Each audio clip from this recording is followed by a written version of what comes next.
की जय हो। हरि ओम मां ओम जली नक्षित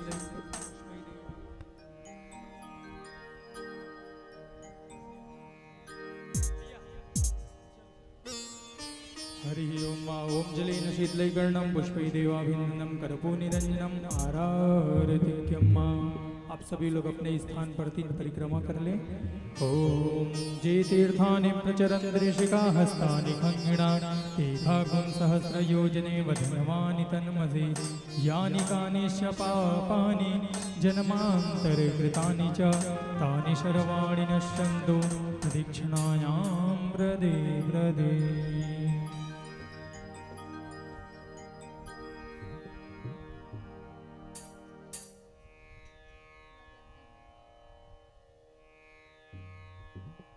भगवान को आरती दिखा दीजिए। दीप ज्योतिर्पर ब्रह्म दीप ज्योतिर्जनार्दन दीपो हरतु मे पापम दीप ज्योतिर्नमोस्तुते। शुभं करोतु कल्याणम आरोग्यम सुख संपदा शत्रुबुद्धिं विनाशं च दीप ज्योतिर्नमोस्तुते। आइए सभी लोग हाथ जोड़कर मंत्र पुष्पांजलि। हरि ओम ओम जनेन जन्मय जन्त देवास्थानि धर्माणि प्रथमान्यासन्नाते हनाकं महिमानः सचन्द्रपूर्वे शाद्याः सन्ति देवाः एकदन्ताय विद्महे वक्रतुण्डाय धीमहि तन्नो दन्तिः प्रचोदयात् तत्पुरुषाय विद्महे महादेवाय धीमहि तन्नो रुद्रः प्रचोदयात्। ओम भूर्भुवस्सुवः श्रीमद्भागवत महापुराणाय नमः। मंत्र पुष्पांजलिं समर्पयामि नमस्करोमि। बोलिए भागवत भगवान की जय।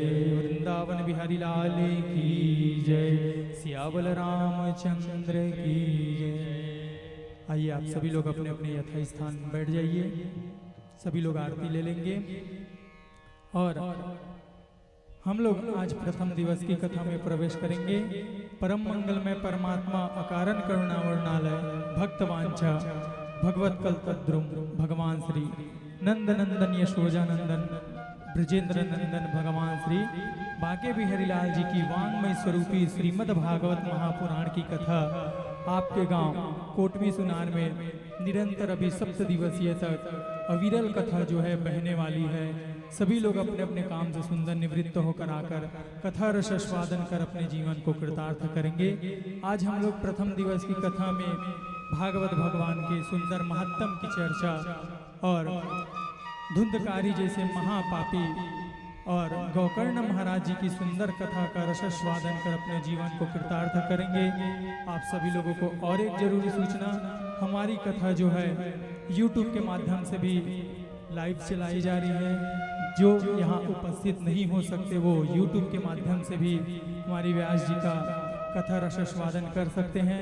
YouTube में गुरु कृपा राम प्रिया पूजा तिवारी जी के नाम से YouTube चैनल है। देखिए हम लोग तो 7 दिन में कथा श्रवण करा के अपने अपने घर चले जाएंगे, आप लोग कथा को भूल जाएंगे। लेकिन YouTube और सोशल मीडिया एक ऐसी चीज़ है जो हमेशा कथा को जो है जीवित रखता है। आप लोग कभी भी अगर श्रवण करने की इच्छा हो तो आप लोग YouTube में सर्च मारकर सुंदर भगवान का नाम का रस आस्वादन कर सकते हैं। बोले वृंदावन बिहारी लाल की जय। मंच हम हमारे व्यास जी को सौंपते हैं कि अपने सुंदर मुखारविंद से भगवान नाम की चर्चा का श्रवण कराएं।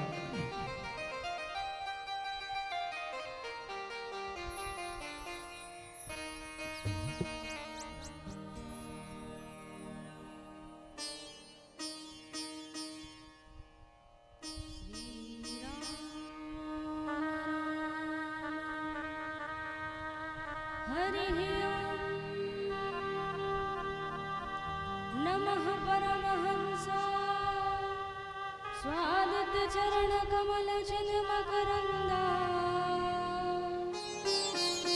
भक्त जनमानस निवासाय श्री रामचंद्राय ध्येयं सदा परिभवगनमभीष्टदोहम्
करने के लिए और प्रारंभ करने के लिए सर्वप्रथम विजय मंत्र होता है, जिसको हम कहेंगे तद उपरांत आप भी दोहराएंगे। कितनी बार?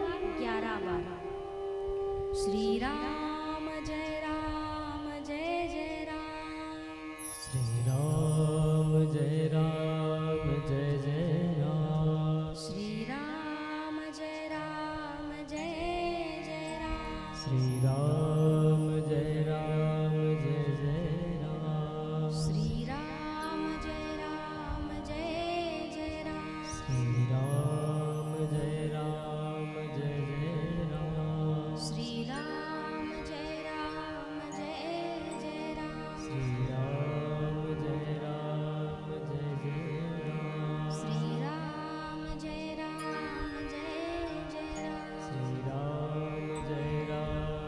जय राम। श्री राम जय जय राम। श्री राम जय जय राम। बोलिए सियापति रामचंद्र की जय। पवन सुत हनुमान की जय। श्रीमद् भागवत महापुराण की जय। आनंद कंद भगवान की जय। लोकाभिरामम्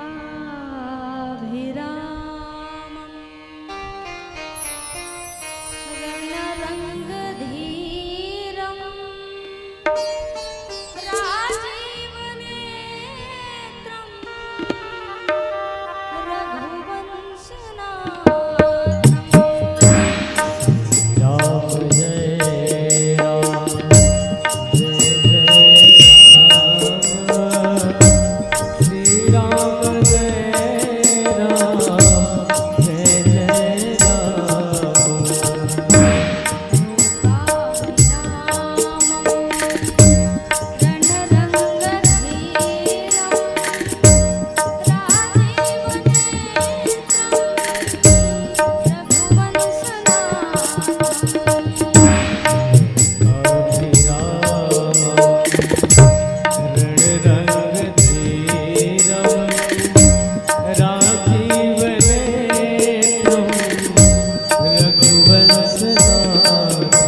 जैसा कि कथा का एक विधान है,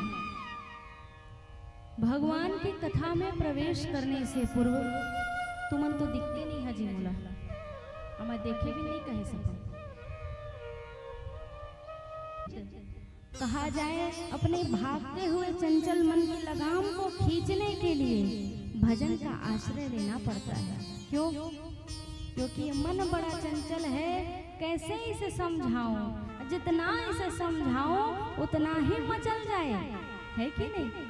स्थिर करने के लिए पहले मन को भगवान के चरणों में जोड़ने के लिए भजन का आश्रय लेते हैं। मेरी तो अधिष्ठात्री माता भगवती है, देवी है, और सदैव से ये मेरा विधान बना है और मैंने अपने जीवन में अपने माँ भगवती के आंचल के नीचे ही इस कथा गंगा को प्रारंभ किया है। और घटोई माता की ऐसी कृपा कि उन्होंने इससे पूर्व 1 महीने पूर्व 2 महीने जनवरी में हुआ था ना भैया, जनवरी के 26 तारीख को यहाँ श्रीमद् भागवत का आयोजन पटेल परिवार में हुआ था। होना तो और कथा भी था, लेकिन मैया की आज्ञा नहीं हुई, लेकिन उनसे और आज्ञा मिली कि आपको यहीं आकर के फिर कथा गंगा बहाना है। और घटोई माता की ऐसी अनंत कृपा हुई श्रीवास परिवार के ऊपर कि आदरणीय श्री गणेशी बाई श्रीवास, पिताजी का क्या नाम है?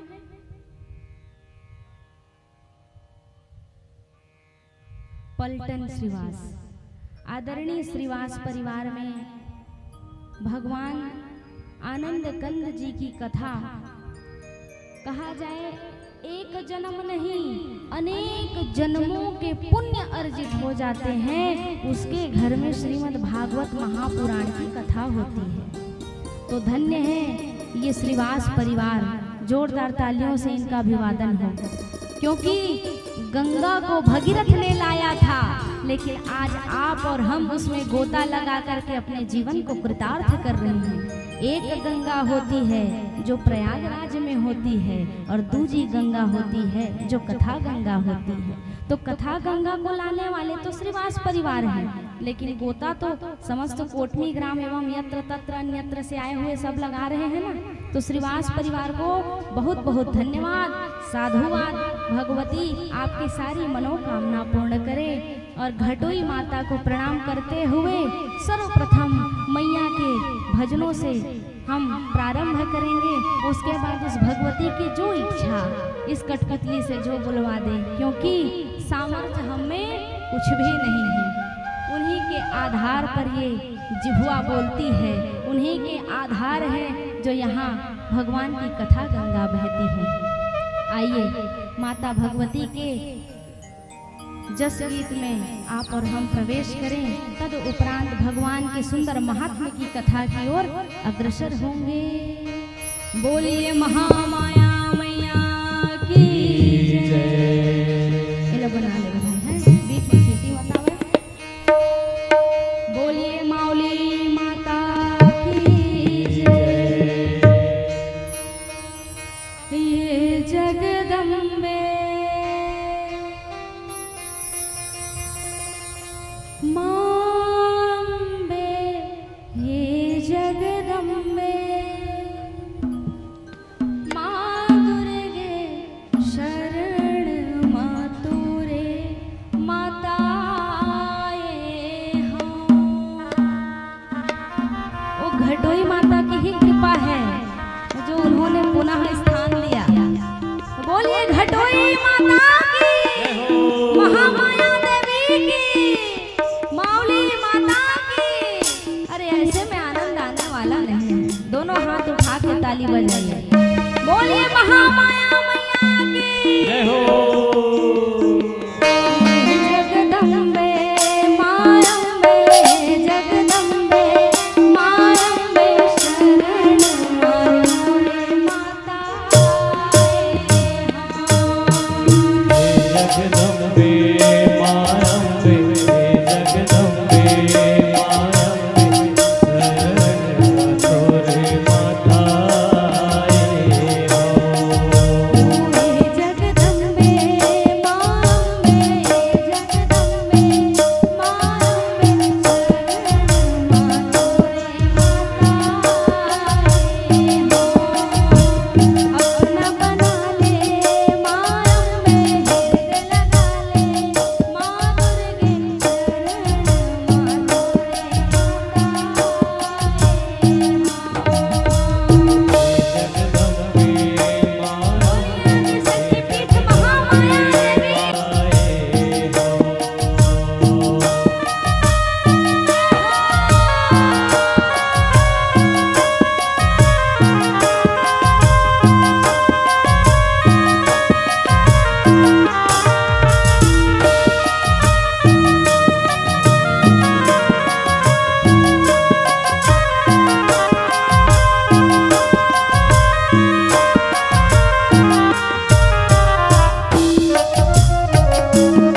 बोलिए महामाया मैया की की जय घटोई माता की। की जय।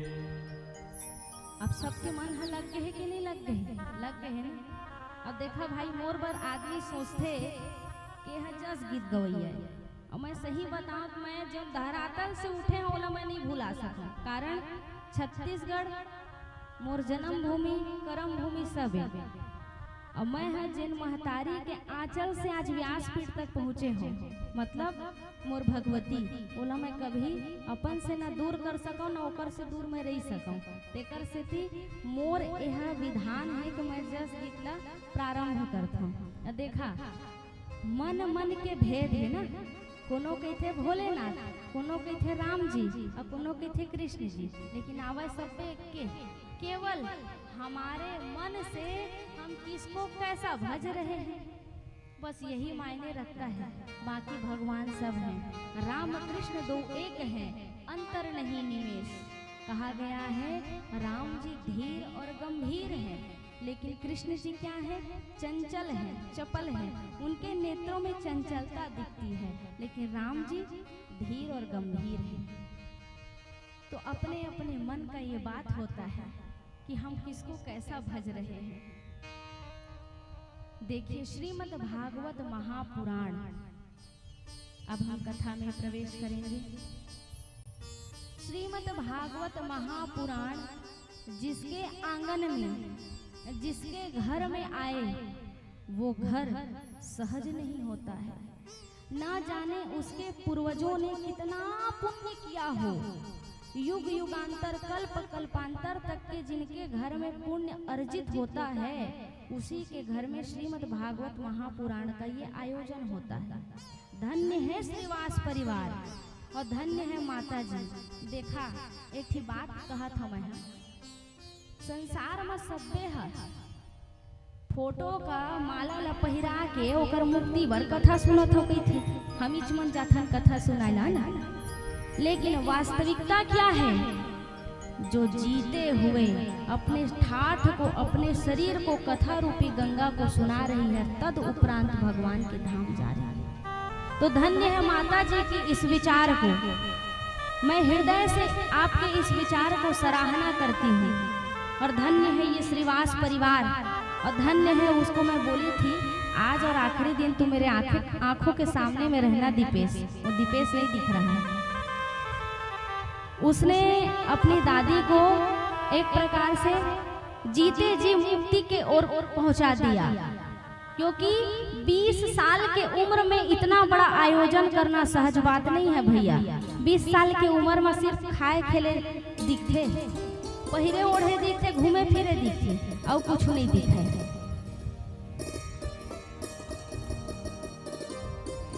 इस 20 साल के उम्र में उस बच्चे ने अपने दादी की शिक्षा को पूर्ण किया, एवं समस्त श्रीवास परिवार ना देखा जरी है भैया तरी में दबेरी थे, लेकिन जरी है दबेरी थे तो जरी में पानी रितो थे, शाखा में पानी नहीं रितो है।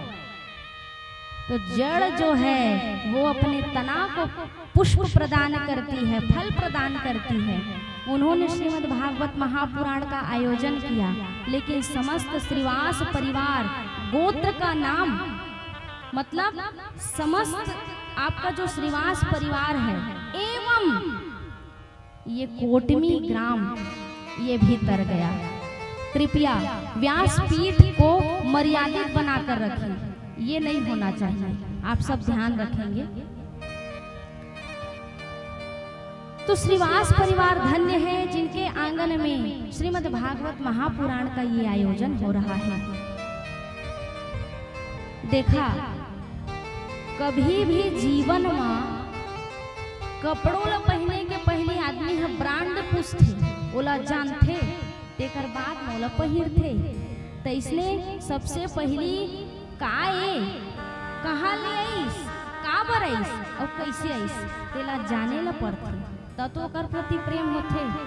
अब मोला सीधा सीधा तो यहाँ नहीं पाए हो।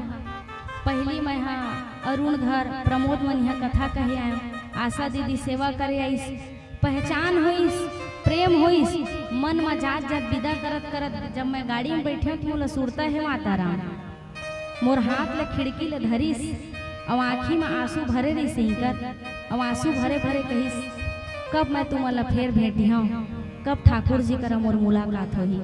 मैं कहें कि भगवान जी ने कृपा करियो दिन अवश्य मुलाकात होही। 2 महीना में भुवन भैया 2 महीना में ठाकुर जी की कृपा ऐसे हो गई कि आपके घर में स्वयं भगवान आ गए। ये आपका प्रेम था, श्रीवास परिवार का पुण्य था जो श्रीमद् भागवत महापुराण भगवान ठाकुर जी आपके आंगन में आकर बैठ गए। तो ये जो है ना भैया गंगा बह रही है। श्रीवास परिवार में जितनी भी आप सदस्य के जितने लोग जुड़े हुए हैं, इनकी जो जेठानी जी है, अम्मा के बहू, बेटी, आप सब से महात्मा के कथा के दिन मेरा नम्र निवेदन है कि आप सब आपस में प्रेम और एकता को बनाकर रखिए और इस गंगा का आनंद लीजिए, क्योंकि आज है कल होगा नहीं होगा उसको ना आप जानेंगे ना हम, क्योंकि ये जीवन पानी का बुलबुला है, पानी का बुलबुला है भैया। आज है कल होगा नहीं होगा कोई नहीं जानता है। तो महात्मा की कथा बताती है सच्चिदानंद रूपाय विश्वोत्पत्त्यादि हेतवे तापत्रये विनाशाय श्री कृष्णाय वयं नमः। श्रीमद् भागवत महापुराण 4 वेद है। कौन कौन सा? ऋग्वेद, यजुर्वेद, सामवेद, अथर्ववेद। और ये जो सनातन धर्म है ना, सनातन धर्म में ऐसा है कि प्रत्येक, अब तो पहले ऐसा था कि बहुत कम श्रीमद् भागवत महापुराण का आयोजन होता था, और पहले ऐसा आयोजन होता था 8-8, 9-9, 10-10 घंटे तक के दोनों, मतलब सुबह के टाइम में भी कथा होती थी और शाम के टाइम में भी कथा होती थी। अब भगवान ने ऐसी कृपा कर दी है कलिकाल में कि हर व्यक्ति के हृदय में श्रीमद् भागवत महापुराण को सुनने की जिज्ञासा हो गई है। कोई मुक्ति के निमित्त सुनता है तो कोई आनंद से सुनता है, तो कोई अपने चोला का तरन तारणी करने के लिए कथा सुनता है, लेकिन कथा में गोते सब लगाते हैं। क्यों? क्योंकि 84 लाख योनि काटने के बाद एक बार मनुष्य योनि मिलता है। तो इस मनुष्य योनि को केवल खा के पी के सोने के गंवाने के लिए मिला है क्या? और अगर खाकर पीकर सोकर आपने पीना, मतलब वो पीना नहीं बोल रहे हैं भैया, पानी पीना भी पीना होता है, दूध पीना भी पीना होता है, जूस पीना भी पीना होता है। तो मुझे ये बताइए, आप भी यदि खाकर पीकर सोकर यदि अपना 84 लाख योनि के बाद एक बार जो मनुष्य योनि मिला है उसको आपने व्यर्थ गंवा दिया, तो फिर मनुष्य योनि पाने का क्या मिला? वो तो पशु भी करता है, पशु भी खाता है, पशु भी घूमता है, यहाँ तक के पशु भी प्रजनन करते हैं, पशु भी बच्चे पैदा करते हैं। तो आप में और पशु में क्या फर्क रह गया? कुछ फर्क है? नहीं है ना। तो फर्क इतना है कि यदि हमने एक बार मनुष्य योनि पाया है तो एक बार मनुष्य योनि पाने का हमने सत्कर्म क्या किया? अच्छा, एक ही बात तुम्हारे लंग पूछा था, सियाना होए के पहली जेघना धन से सक्षम रथे तो का कहते, अपन सियाना पर पैसा जोड़ ले तबे तो पूछ पुछारी होही, नहीं तो पूछ पुछारी होने वाला नहीं। काबर? पैसे के कल्याण है तो मनखे के कल्याण नहीं। सच ला सच और झूठ ला झूठ, मैं बोले पर पीछू नहीं रहा है। तो जब ये मनुष्य योनि ला जिए बर, सियाना में अपन जीवन ला बढ़िया रखे बर हमन पैसा जोड़थन, खाता में पैसा डालथन, ATM में पैसा डालथन, तो यहाँ के तो बन के व्यवस्था। और ऊपर जाए बर भी तो कुछ ATM जोड़े ला पड़ही ना। तो ऊपर जाने के लिए ATM कौन सा है? राम नाम का ATM, कृष्ण नाम का ATM, सत्कर्म का ATM। ऊपर जाएंगे तो ऊपर जाने से पहले घर बनाना पड़ेगा ऊपर में, नहीं तो लात मार के धक्का दे के फिर नीचे भेज देंगे।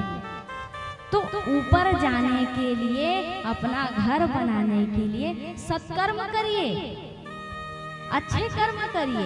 अच्छे कर्म करने का अभिप्राय ये है, गर्मी का दिन है, जीव जंतु को पानी पिला दो, ये भी एक अच्छा कर्म है कि नहीं? किसी भी प्यासे व्यक्ति को पानी पिलाओ, उसके रोम रोम से आशीर्वाद मिलता है कि नहीं मिलता है? किसी भूखे को भोजन करा दो, 33 करोड़ रोम के छिद्र से उसकी क्षुधा शांत होती है, तो वो आशीर्वाद देता है। किसी गरीब का सहायता कर दो, क्योंकि जीवन में गरीबी से बढ़ के दूसरा कोई कष्ट नहीं है भैया। और गरीबी इतनी लाचार होती है, इतनी कष्टमय होती है कि गरीब व्यक्ति अभावग्रस्त होता है, लेकिन किसी से बोल नहीं सकता कि मुझे वस्त्र की कमी है, मुझे वस्त्र दे दो। भूख तो रहती है, लेकिन किसी से अपने भूख की यातना को बता नहीं सकता कि मैं भूखा हूं। लेकिन जूठे प्लेट को देखकर भी, सब्जी को देखकर मन में पीड़ा होती है कि ये सब्जी मुझे मिल जाता तो मैं अपनी क्षुधा शांत कर लेता। गरीबी बहुत लाचार है भैया, जिसके जीवन में गरीबी है उससे बड़ा कष्ट और कुछ नहीं है। तो जीवन में प्रयास करें कि किसी भूखे को खिला दीजिए, ये भी तो सत्कर्म है। केवल 8 घंटे बैठकर पूजा करना सत्कर्म नहीं होता है।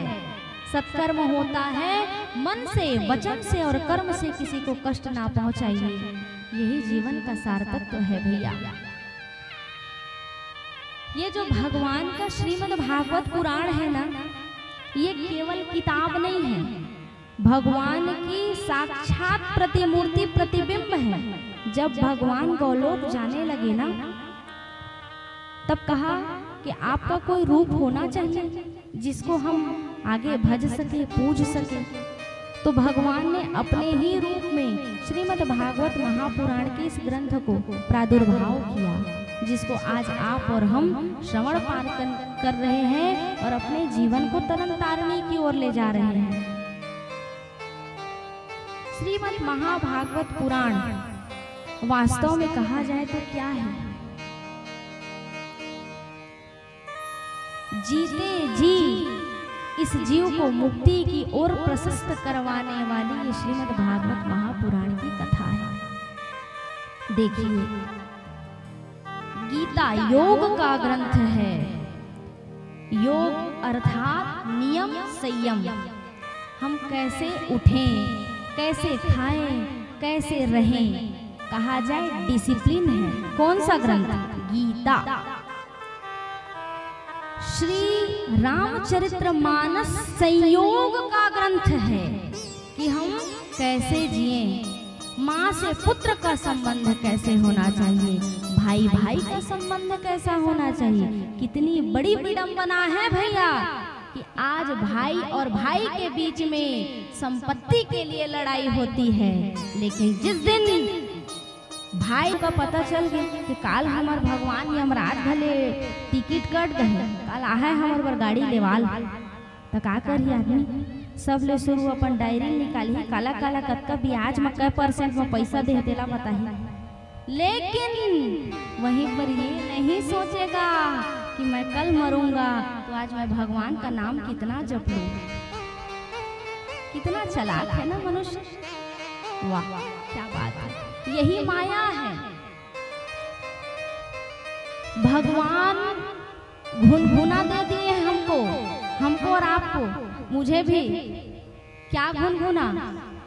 परिवार। माया में फंसे रहो, संपत्ति, लग्जरी गाड़ी, लग्जरी जीवन, एसी, कूलर, 1 मिनट पंखा भी नहीं रह सकता। यही माया है। और जिस दिन माया को त्याग कर माया के पति को हमने याद कर लिया, उस दिन ये माया हमको ग्रास करने वाली नहीं रहेगी और हमारी मुक्ति निश्चित हो जाएगी। कई लोग कहते हैं कि है निमुंगा मोर पिताजी का दिखे, आहा तोर पिताजी ही आवे, मुक्ति नहीं हुई चोकर, ये होती है माया। ये जो श्रीमद् भागवत की कथा है वो हमें मुक्ति प्रदान करती है भैया। भागवत कितने शब्दों से मिलकर बना है बताइए, बताइए। 4 शब्दों से मिलकर बनी है ना। क्या क्या? भ अर्थात भक्ति, ग अर्थात ज्ञान, व अर्थात वैराग्य और त अर्थात त्याग। भागवत 4 शब्दों से मिलकर बनी है। गोस्वामी तुलसीदास जी कहते हैं मानस में, राम ही केवल प्रेम प्यारा, जान ले ही जो जान निहारा। जिसने भगवान को प्रेम करना सीख लिया वो संसार के चारों पदार्थ को पा जाता है, काम, धर्म, अर्थ और मोक्ष। लेकिन जीव क्या करता है? भगवान से मांगता है लेकिन भगवान को नहीं मांगता। लेकिन जिस दिन भगवान से नहीं भगवान को मांग लिया जाए तो सब कुछ प्राप्त हो सकता है। ऐसा कोई संसार में, ऐसा कोई धन, वैभव, सुख, समृद्धि, शांति, ऐसा कुछ भी नहीं है जो भगवान हमें प्राप्त ना करवा दे। लेकिन वही है, मनुष्य का दिमाग ना बहुत तेज चलता है। श्रीमद् भागवत महापुराण की कथा अपने आप में बहुत अलौकिक कथा है। वास्तव में कहा जाए तो व्यक्ति बहुत चालाक होता है। एक दृष्टांत निवेदित करूं मैं आप सबको। एक सेठ जी थे, बड़े ध्यान से तन्मयता से सुनेंगे तो बताऊंगी, सुनेंगे ना। एक सेठ जी थे और सेठ के मतलब का है बिकट कन पैसा और बिकट अच्छा जीवन और बिकट कन गाड़ी घोड़ा, बिकट कन सोन चांदी। आई है सेठ के जीवन में। बस अस्थि मतलब है और प्राप्ति मतलब और। कत्का कन पा जाओ कहाँ ले, कत्का कन बटोर लो। तो सेठ जी को एक मन या जो भी आध्यात्म से जुड़ा हुआ व्यक्ति है वो कुछ न कुछ रास्ता बताता है। तो महाराज जी ने कहा एक काम करो, आप भगवान की सेवा करना प्रारंभ कर दो। बढ़िया भगवान को स्नान करवाओ, बढ़िया भगवान को फूल चढ़ाओ, चंदन लगाओ, अक्षत चढ़ाओ, इत्यादि इत्यादि पूजन करो। भगवान एक दिन प्रसन्न होकर तुमको सब कुछ प्रदान कर देंगे। अब सेठ जी को तो भैया लालसा थी, सेठ जी सेवा करने लगे। अब सेठ जी सेवा करते करते करते करते थक गए। एक दिन उनका दिमाग ठनका। बढ़िया 65 रुपए का लाए थे वो धूप, बहुत अच्छा सुगंधित। अब मंदिर में सेवा करते थे और धूप को जब उन्होंने जलाया तो उन्होंने सोचा 65 रुपए का मैं धूप का अगरबत्ती लेके पैसा खर्चा किया हूँ। अब ये भगवान न दर्शन देते हैं और न धन संपत्ति दे रहे हैं, तो इनका खुशबू भी मैं इनको लेने नहीं दूंगा। तो सेठ जी ने क्या किया पता है? रुई लिया, रुई काटन और गुंबज, गुंबज मतलब समझते हो छज्जा जैसा कही थी।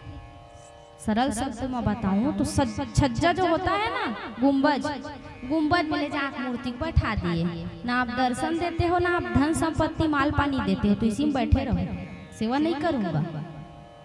अब अगरबत्ती को तो जला दिए थे, खुशबू जा रहा था ऊपर, तो क्या किए, रुई को लिए और ले जाकर भगवान के कान में, नाक में, मुंह में, सब में लगा दिए। भगवान तुरंत प्रकट हो गए। अरे रुक जा मूर्ख, जान लेगा क्या? सांस कैसे लूंगा मैं? सेठ जी का माथा ठनका। अरे बाप रे, इतने सारे अच्छे अच्छे मिठाई खिलाए, आप प्रकट नहीं हुए और रुई लगाने से आप प्रकट हो गए। और भगवान ने कहा अरे मूर्ख, मैं तेरा खुशबू ले रहा था, इतना सुंदर, मेरे नाक में रुई लगा के मेरा प्राण लेगा क्या? तो ऐसे ऐसे भक्तों को भी भगवान अपना दर्शन देकर कृतार्थ करते हैं। बोलिए आनंद कंद भगवान की जय। लौठियो मरैया पर भगवान कभू कभू आ जाते तो देख ले महतारी मन कभू झनती है भगवान हम मोरे चला नहीं सुने सबके सुनते चीटी के पगनू पुरबाजे उसको भी वो सुनता है। चीटी के पैर में जो पायल बंधी होती है ना उसको भी वो सुनता है। सीसीटीवी कैमरा एक बार बंद हो जाएगा लाइट गोल होगा तो, लेकिन भगवान का सीसीटीवी कैमरा नाइट वर्जन है 24 घंटे जलता है। सोच समझ के पाप करना सोच समझ के पुण्य करना वो देख रहे हैं। हमको देखने वाले वो हजार आँख वाले हैं। भैया भजन के माध्यम से बताइए कैसे भगवान हमको देख रहे हैं।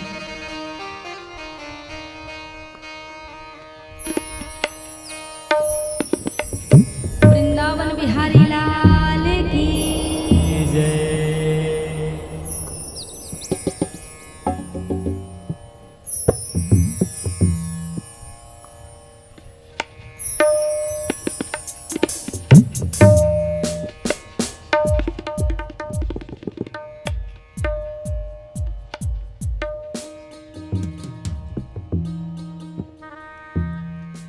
सीता सीता सीता सीता राम गाइए राधे राधे राधे राधे श्याम गाइए। सीता सीता सीता सीता राम गाइए राधे राधे राधे राधे श्याम गाइए। सीता सीता सीता सीता राम गाइए राधे राधे राधे राधे श्याम गाइए।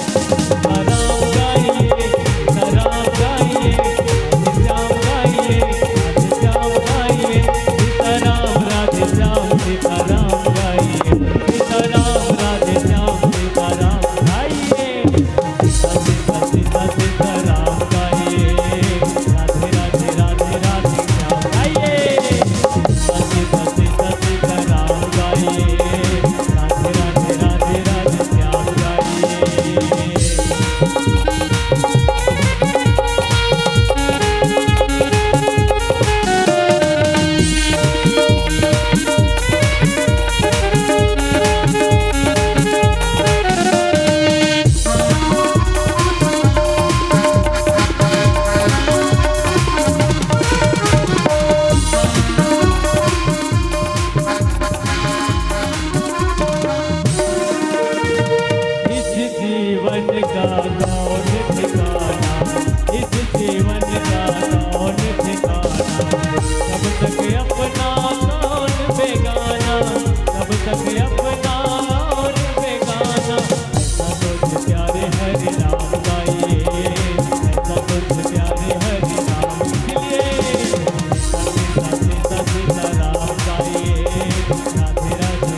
राधे राधे राधे राधे श्याम गाइए।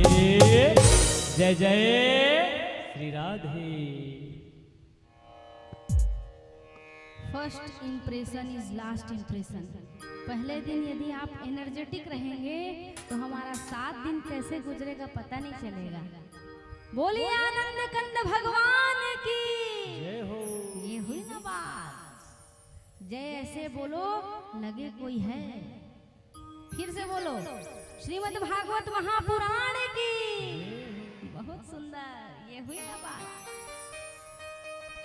तो भा का अर्थ होता है भैया भक्ति। जीवन में खीर ल बना देवा, काजू डाल देवा, किशमिश डाल देवा, मेवा डाल देवा, सब डाल देवा और शक्कर का झंड डाला मिठाई का। वो इसने जीवन सब है लेकिन भक्ति नहीं है तो कुछ भी नहीं है। इसलिए जीवन में भक्ति को अपनाइए। सदैव भगवान को याद करने का एक अपना रूटीन में शामिल कर लीजिए कि भगवान को मैं एक बार बड़े प्यार से याद करूंगा। नाम जपने का आदत बना लीजिए। पता नहीं जीवन की आखिरी बेला कब हो जाए, इसलिए सदैव भगवान भगवान को प्रेम करने का स्वभाव बनाएंगे। अपने अपने घर में जितने सदस्य लोग रहते हैं, मान लीजिए आप 4 सदस्य रहते हैं, आप और आपके दोनों बच्चे, लेकिन आप एक और जोड़ लीजिए, हमारे ठाकुर जी भी हमारे साथ में रहते हैं, कुल टोटल हम 5 रहते हैं। ये होता है प्रेम।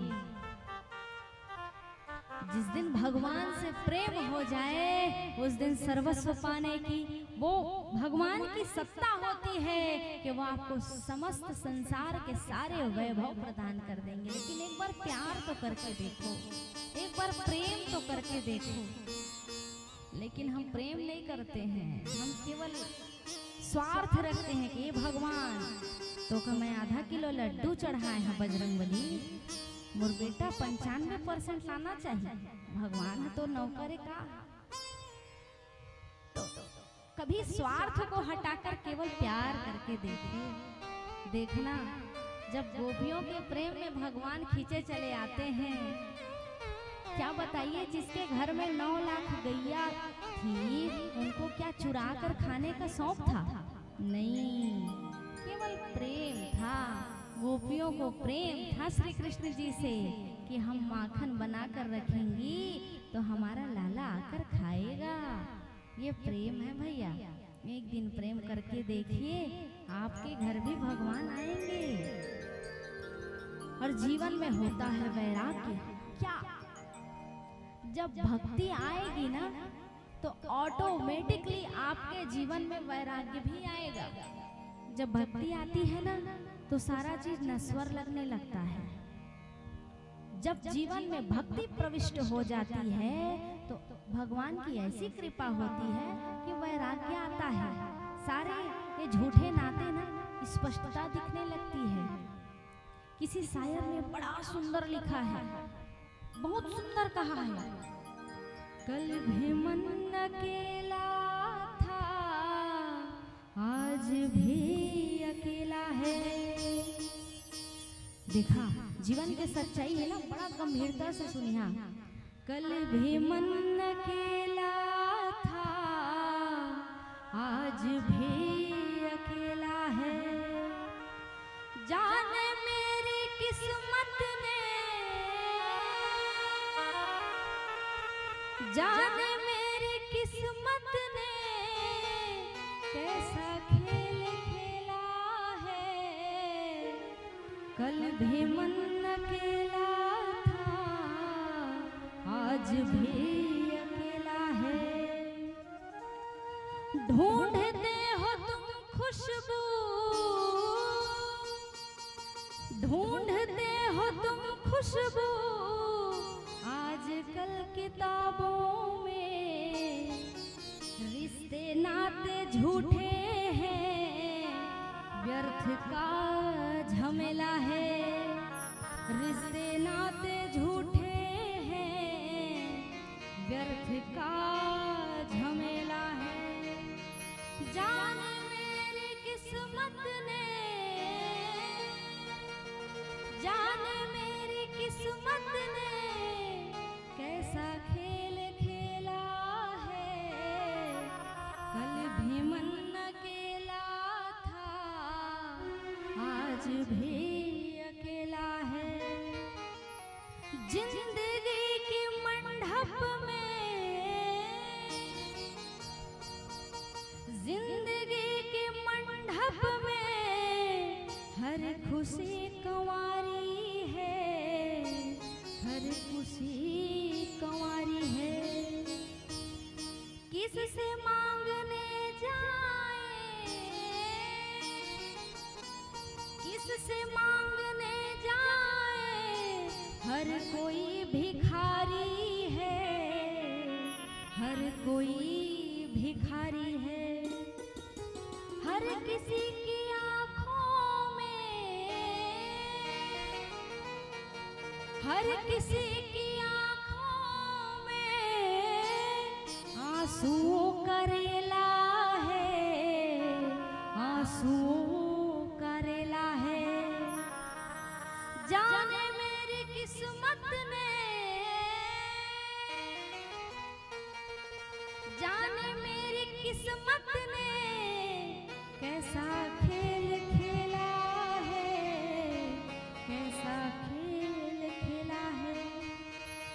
भी मन अकेला था, आज भी अकेला है। ये जीवन की यथार्थ सच्चाई है भैया। कोई किसी का नहीं होता है। एक बार ना प्रयास करके देखना, 4 दिन घर में पागल बन के देखना, 5वें दिन पत्नी खाना देना बंद कर देगी। ढोंग मढ़ा है, 1 रुपया कमावस ना धमावस। स्वार्थ सच्चाई है जीवन की। और 4 दिन आप लोग भी ढोंग करके देखना, मत मांझना घर में बर्तन, मत बनाना भोजन, तुरंत पुरुष वर्ग कहेंगे अपने मैके चली जाओ, फ्री का खिला नहीं सकता मैं।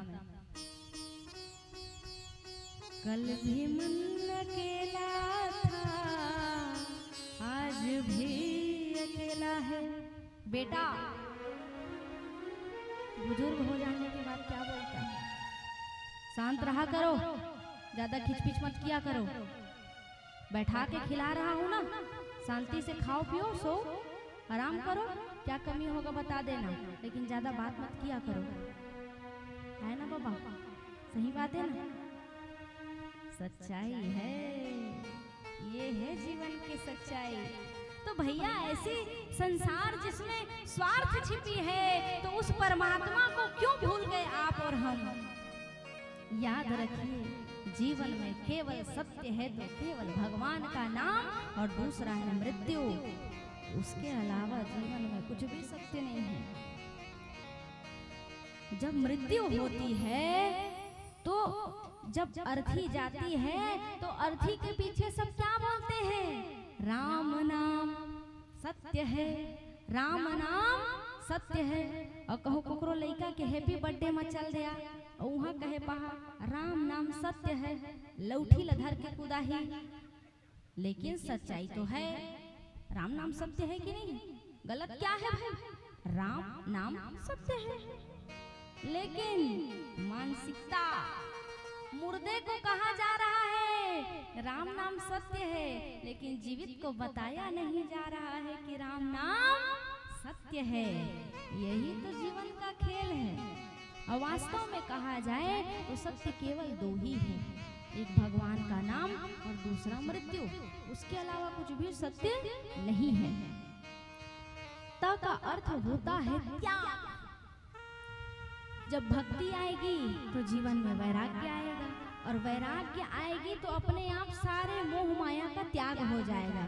अक्सर सियान मन कहते, बहुत देख डरे माया, बहुत बना डरे संपत्ति, बहुत बना डरे खेत खार, अब भगवान के नाम जपियो होथे न। काहे?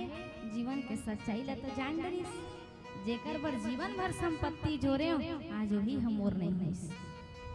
ये जीवन की सच्चाई है भैया।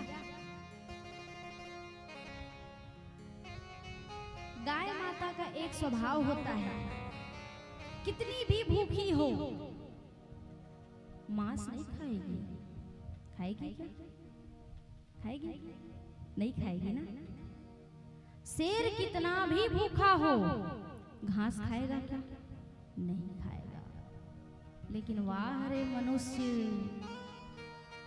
मांस वही खाएगा, मटन वही खाएगा, अन्न वही खाएगा, और ज्यादा इधर उधर किए तो आपकी खोपड़ी को भी वही खाएगा। वाह रे मनुष्य, ये मनुष्य की सच्चाई है।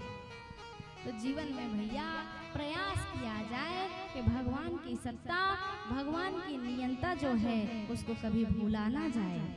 भगवान की कृपा का हमेशा साक्षात्कार किया जाए, और भगवान को सदैव अपने स्मृति पटल में बैठा कर रखिए कि जीवन में यथार्थ सत्य है तो केवल और केवल भगवान, भगवान का नाम, भगवान की कथा। श्रीमद् भागवत महापुराण में 12 स्कंद हैं, 335 अध्याय हैं और 18,000 श्लोक हैं। भागवत जी के प्रथम भाव में श्री वेदव्यास जी ने महात्मा का सुंदर दर्शन कराया। महात्मा जो है पद्म पुराण से लिया गया है। जाने बिनु ना हो ही प्रतीति, और बिन प्रतीति हो ही नहीं प्रीति। कहूँ मान ले आशा दीदी है जाने रहती महाराजी न सीधा 1 लाख मांगथे तो हिम्मत करतीस का कथा के नहीं करतीस।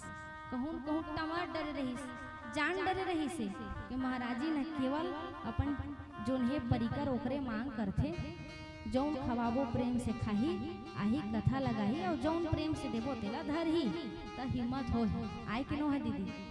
क्योंकि तुलसी इस संसार में भांति भांति के लोग अनेक प्रकार के लोग हैं, तो जब तक हम किसी को जानेंगे नहीं तब तक उससे प्रीति होने वाली नहीं है। किसी को जानते हैं तभी तो प्रेम होता है, बिना जाने प्रेम होते का?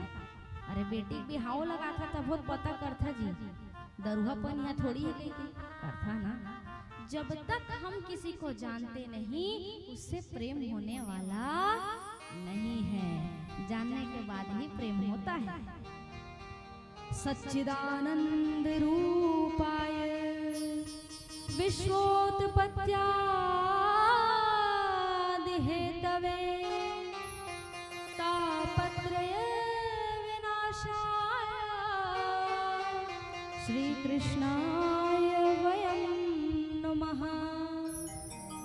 सत घन चित घन आनंद अर्थात सच्चिदानंद। जीवन में सबका विलोम है लेकिन आनंद का विलोम नहीं है। पहला शब्द कहा गया है सत। सत का अर्थात होता है सत्य। जीवन में अगर कुछ सत्य है तो केवल भगवान का नाम, दूसरा है मृत्यु। भोले बाबा सदैव अपने शरीर में क्या लगाते हैं? भस्म लगाते हैं। चिता में जो जला हुआ भस्म होता है उसको भोले बाबा धारण करते हैं। जिसको संसार में कोई नहीं भाता है, जिसको संसार में कोई नहीं स्वीकार करता है, उसको भोले बाबा स्वीकार करते हैं ना। भोले बाबा के अलावा धतूरा कुछ हम चढ़त देखे है का? गांजा भोले बाबा के अलावा कुछ हम चढ़त देखे है का? और सफेद चावल भोले बाबा के अलावा कोई और चढ़त देखे है का? जिन्हें रंग ही नहीं, केवल श्वेत है, सफेद है। तो जो किसी को जो स्वीकार जो नहीं करते हैं उसको भोले बाबा स्वीकार करते हैं। वो भोले बाबा की अनंत कृपा है। चिता का जो भस्म होता है उसको भी भोले बाबा धारण करते हैं कि इस जीव की भी मुक्ति हो जाए। ये भोले बाबा है। दो बातन को याद रख, जो चाहत कल्याण। नारायण एक नाम है, दूजे है मृत्यु। केवल दो ही सत्य है और दूसरा कुछ भी सत्य नहीं है। और भोले बाबा भी क्या कहते हैं? उमा कहूँ मैं अनुभव अपना, अनुभव अपना सत हरि भजन जगत सब सपना। अनुभव अपना, अनुभव अपना सत हरि भजन जगत सब सपना।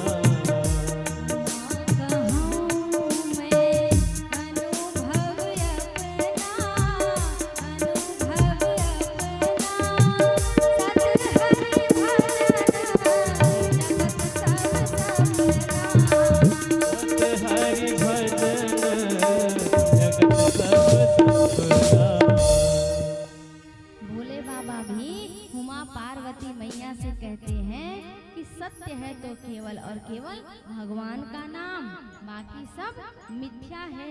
ब्रह्म सत्यम जगत मिथ्या, संसार झूठा है, सत्य कुछ भी नहीं है। एक बार मृत्यु का भी परीक्षण हुआ। अब देखो सत्य केवल दो है, एक भगवान का नाम, दूसरा मृत्यु।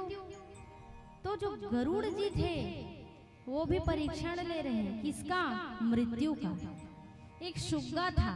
अच्छा मिट्ठू मंगाए रहे, नहीं लाए है का? सुखदेव जी नहीं लाए है? लाए है? दीपेश ला बताए रहे, नहीं लाए है? नहीं लाए है? एक सुग्गा था, सुख मिट्ठू तोता। उसको यमराज देखकर हंस दिए। मिट्ठू डर गया। अवश्य ही मेरा मृत्यु नजदीक आ गया, इसीलिए तो मुझे यम के दूत देख करके हंस रहे हैं। गरुड़ का वेग मन से भी तेज होता है। गरुड़ जी ने कहा, नहीं नहीं, चिंता मत करो, मैं ऐसी व्यवस्था कर दूंगा कि आपका मृत्यु नहीं होगा। सुख को क्या किया, गरुड़ जी ने अपने कांधे पर बैठाया और 7 समुद्र पार करके एक गुफा था, उस गुफा में बैठाकर आ गया। अब यमराज जी के पास आकर के वो गरुड़ जी कहते हैं कि वो एक मिट्ठू था जो हमारा मित्र था, आप उसको देखकर हंसे क्यों?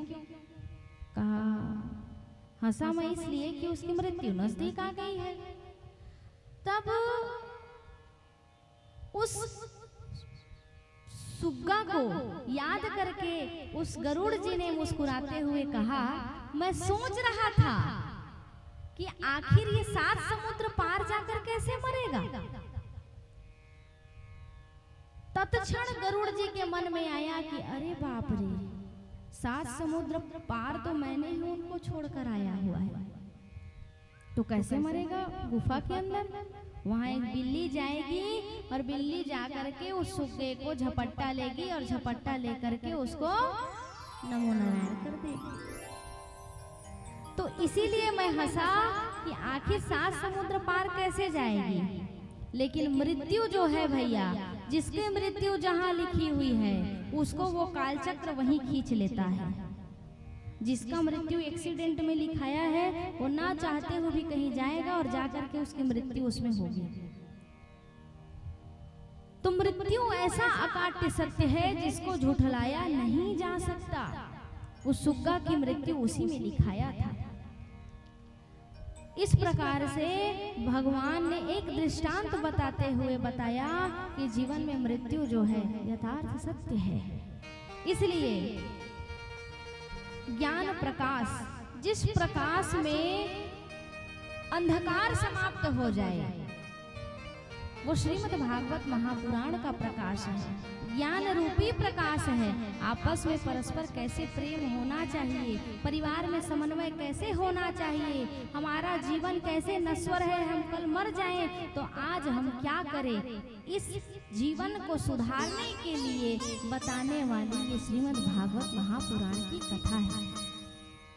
और जीवन में भैया जिंदगी के कोई भरोसा नहीं है, और जिंदगी के भरोसा नहीं है ना तो जिंदगी सुधारे बर बहुत सुंदर छत्तीसगढ़ी में साधक बड़ा बढ़िया गाना बनाए हैं, भजन बनाए हैं।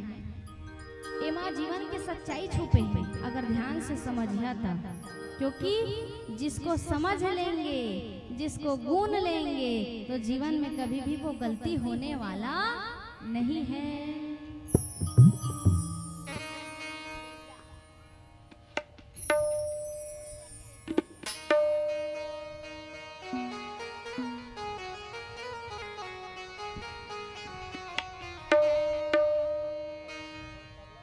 बोले आनंद कंद भगवान की जय।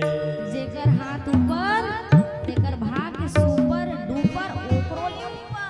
तेकर सती दोनों हाथ उठा के ताली के सेवा करते हुए उड़ जाहि रे चिड़ैया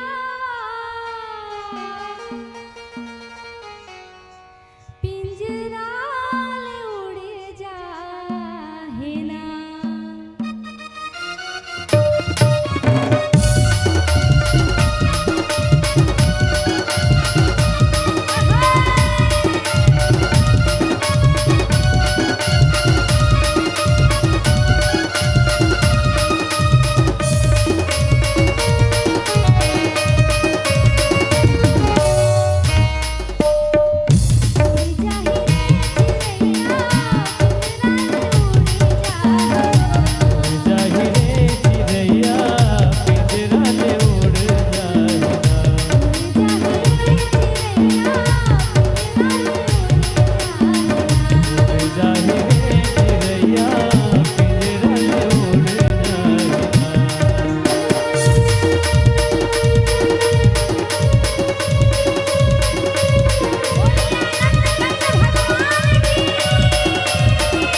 का सामना किया। सोचिए, जिसको विष को पिलाया जाए वो विष भी अमृत बन जाए, केवल प्रेम। भैया, प्यार में, प्रेम में बहुत बड़ी ताकत होती है। बस प्रेम स्वार्थ रहित होना चाहिए। जहाँ पर स्वार्थ है वहाँ पर प्रेम नहीं है। तो मीरा जी ने जहर को भी पान किया, वो भी अमृत बन गया। क्यों? भगवान नाम के प्रेम में। तो भगवान सृजन भी करने वाले हैं, भगवान पालन भी करने वाले हैं और भगवान संहार भी करने वाले हैं। भगवान को पाने के लिए आपको घर द्वार छोड़कर वैराग्य लेना ही आवश्यक नहीं है। आप घर में रहकर भी भगवान को पा सकते हैं, लेकिन प्रीति सच्ची होनी चाहिए, प्रेम सच्चा होना चाहिए। कहा तापत्रय विनाशाय, जो 3 प्रकार के तापों का मर्दन करने वाले हैं। वो कौन से ताप हैं?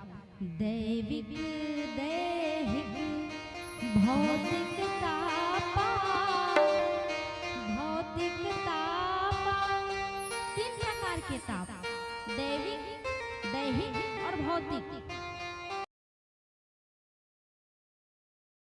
अब कोई मन दुखी, अब कोई धन बिन रहत उदास, और थोड़े थोड़े सब दुखी, एक सुखी राम के दास।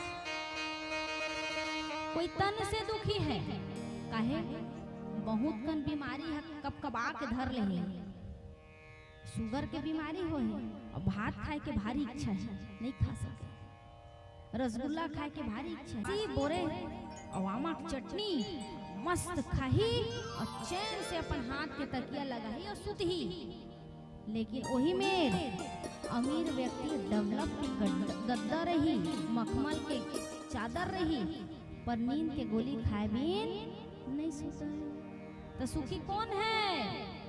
वो काम करने वाला सुखी है कि वो अमीर सुखी है? बताइए। काम करने वाला। तो इसीलिए तो कहा गया है, कोई तन दुखी, कोई मन दुखी, कोई धन बिन रहत उदास, थोड़े थोड़े सब दुखी, एक सुखी राम के दास। पहली संपत्ति है निरोग काया और दूसरी है भरपूर माया। सबसे पहला, जिसके शरीर में कोई बीमारी नहीं है, उससे बड़ा परमात्मा की कृपा और कुछ नहीं है उसके लिए। कभी जीवन में झांक कर देखिए अपोलो हॉस्पिटल में, जो एक एक श्वास का कीमत देते हैं। उसके घर वाले रात दिन ड्यूटी करते हैं, सुबह शाम भोजन ले जाते हैं। बीमारी वाला तो बीमारी में पच रहा है, घुट रहा है, भोग रहा है, लेकिन उसके साथ वाले और भोगते हैं। भोगते हैं कि नहीं भोगते? तो सबसे बड़ी भगवान की कृपा है निरोगी काया। आपके और हमारे दोनों हाथ हैं, भगवान की कृपा है। बढ़िया जुबान दिया भगवान ने, बोलिए है कृपा है। भगवान ने आपको 2 पैर दिए, बोलिए भगवान की कृपा है। भगवान ने आपको सही सलामत बुद्धि दिया है, बोलिए भगवान की कृपा है ना? लेकिन एक बार झांक कर देखिए कि जो लंगड़ा है, पैर से अपाहिज है, उसके ऊपर कितना बड़ा कष्ट होगा। तो भगवान को बार बार धन्यवाद करिए कि हे ठाकुर जी, हे प्रभु, हे भगवान, आपने मुझे निरोगी काया दिया है। और उसके बाद दूसरी है भरपूर माया, भरपूर काया। बढ़िया घर द्वार चकाचक है ना। पहली सब गाड़ा बैला में जावे, अब सब कर मोटरसाइकिल हो गए। कृपा है कि नहीं है? भगवान की अनंत कृपा है। अगर संपत्ति खूब हो और शरीर यदि बीमारी से ग्रस्त हो, तो वो संपत्ति भी कोई काम का नहीं होता है। जो सत्य स्वरूप है, जो प्रकाश स्वरूप है, जो आनंद स्वरूप है, वो परमात्मा है, जो हमारे जीवन में वैभव प्रदान करने वाले हैं, जो सृजन पालन संहार करता है, दैहिक दैविक भौतिक 3 प्रकार के तापों का नाश करने वाले, जो अखिल ब्रह्मांड नायक, संसार के नियंता, जगत के पालन करता, जगत के जगदाधार हैं, ऐसे भगवान को हम बार बार प्रणाम करते हैं।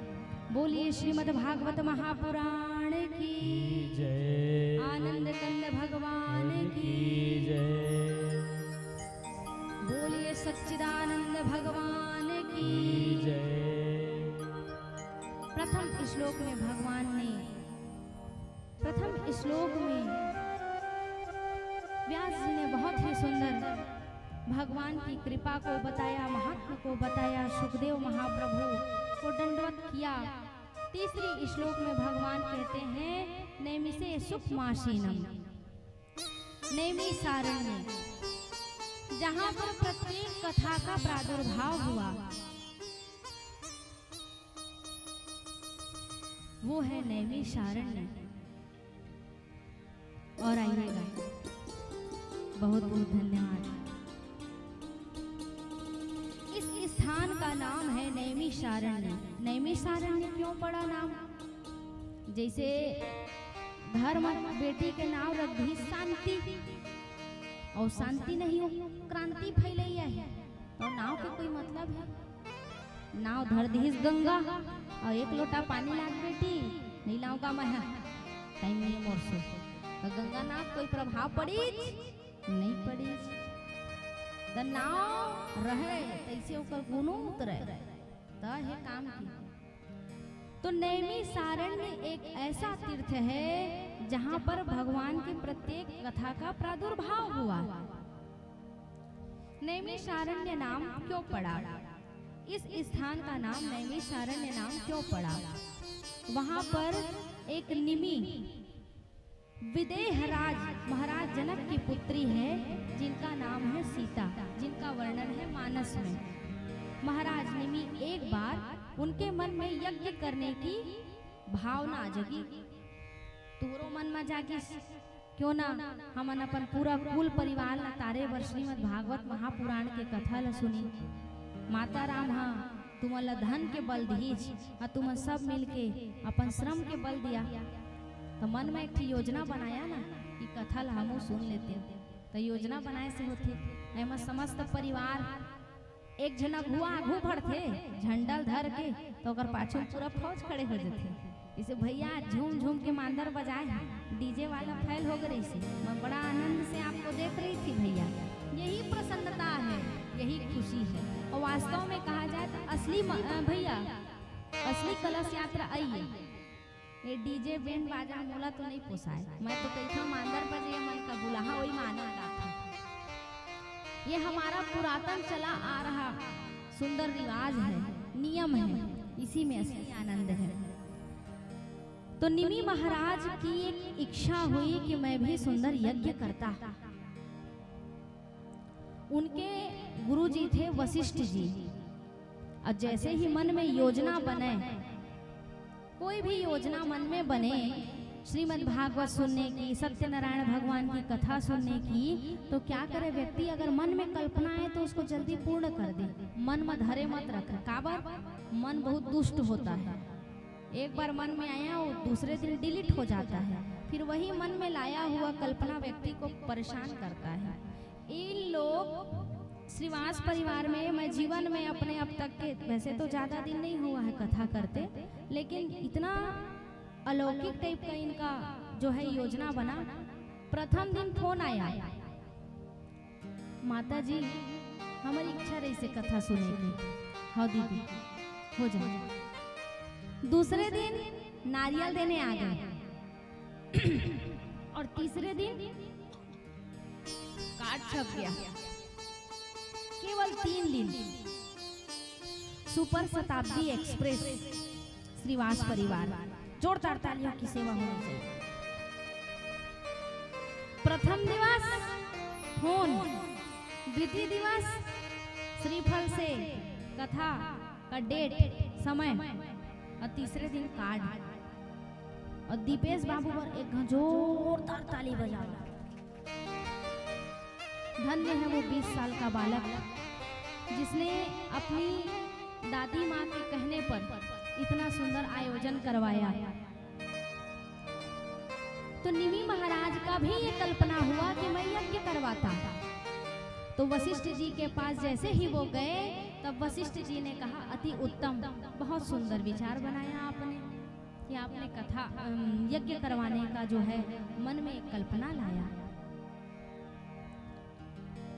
वशिष्ठ जी ने कहा, मुझे इंद्र के घर जाना है, जैसे ही मैं वहां से आऊंगा ये यज्ञ को पूर्ण कर देंगे। लेकिन निमि महाराज के मन में ये आया है कि मुझे कथा अनुष्ठान करना है, यज्ञ करना है, तो वो देर नहीं किए। वो क्या किए, साधु महात्माओं को बुलाया और बुला करके उस संकल्प को पूर्ण करने में लग गए। अनुष्ठान प्रारंभ हो गया और जैसे ही इंद्र के घर से वशिष्ठ जी आए, वशिष्ठ जी ने अपने चेला के घर में अनुष्ठान होते हुए देखा तो क्रोधित हो गए। मोर चेला रहते हुए तय कैसे आन लंग बुला कथा सुने हैं, तो कसरा बेचते हैं। यहाँ भी ऐसी होता है, गुरु महाराज बन के मतलब लाइसेंसी हो गई, तहाँ हमका नहीं बुला सके, अब बला ही तो गुरु महाराज कही तो मैं श्राप दे दे झंडे दादा। तीसरा ब्रह्मा जी तय हो जब फिर कैसे बने। गुरु का अर्थ होता है गु अर्थात अंधकार, रू अर्थात प्रकाश। जो अंधकार से प्रकाश की ओर लाए वही गुरु है। वो नहीं है गुरु के तय आन बुला पूजा कराए तो श्राप दे दे, ऐसा गुरु मैं नहीं मानू। गुरु का अर्थ होता है सदैव अपने बच्चों का माता पिता के समान संरक्षण करना, प्रेम करना, उसकी खुशी में उसके दुख में शामिल होना, उसको सहेजना, उसको सत्कर्म से जोड़ना। वे कौन गुरु महाराज है तो कसराप दे दे हम।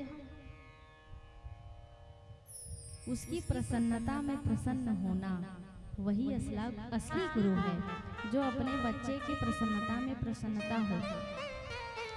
तो निमि महाराज वशिष्ठ जी ने जैसे ही निमि को देखा कि ये तो दूसरे जगह से महात्मा बुला करके यज्ञ करने लग गया, वशिष्ठ जी क्रोधित हो गए। कहा, मैं तुमको श्राप दे दूंगा। तो कर चेला के मुंह तोड़ ले, कम नहीं मुंह तो का श्राप दूंगा। अब गुरु और चेला के बीच में श्रापा श्रापी होने लग गया। तो वशिष्ठ जी वहीं पर नमो नारायण हो गया उनका। तो वशिष्ठ जी ने पुनः फिर से शरीर देह धारण किया और निमि महाराज क्या किए, उनका निवास हो गया निमिष अर्थात पलक में। जो पलक होता है उसी में निमि महाराज का स्थान बन गया। एक निमिष मात्र कहते हैं ना, पलक झपकना मतलब एक निमिष मात्र। तो निमि जी का वास वहां हो गया। जैसे ही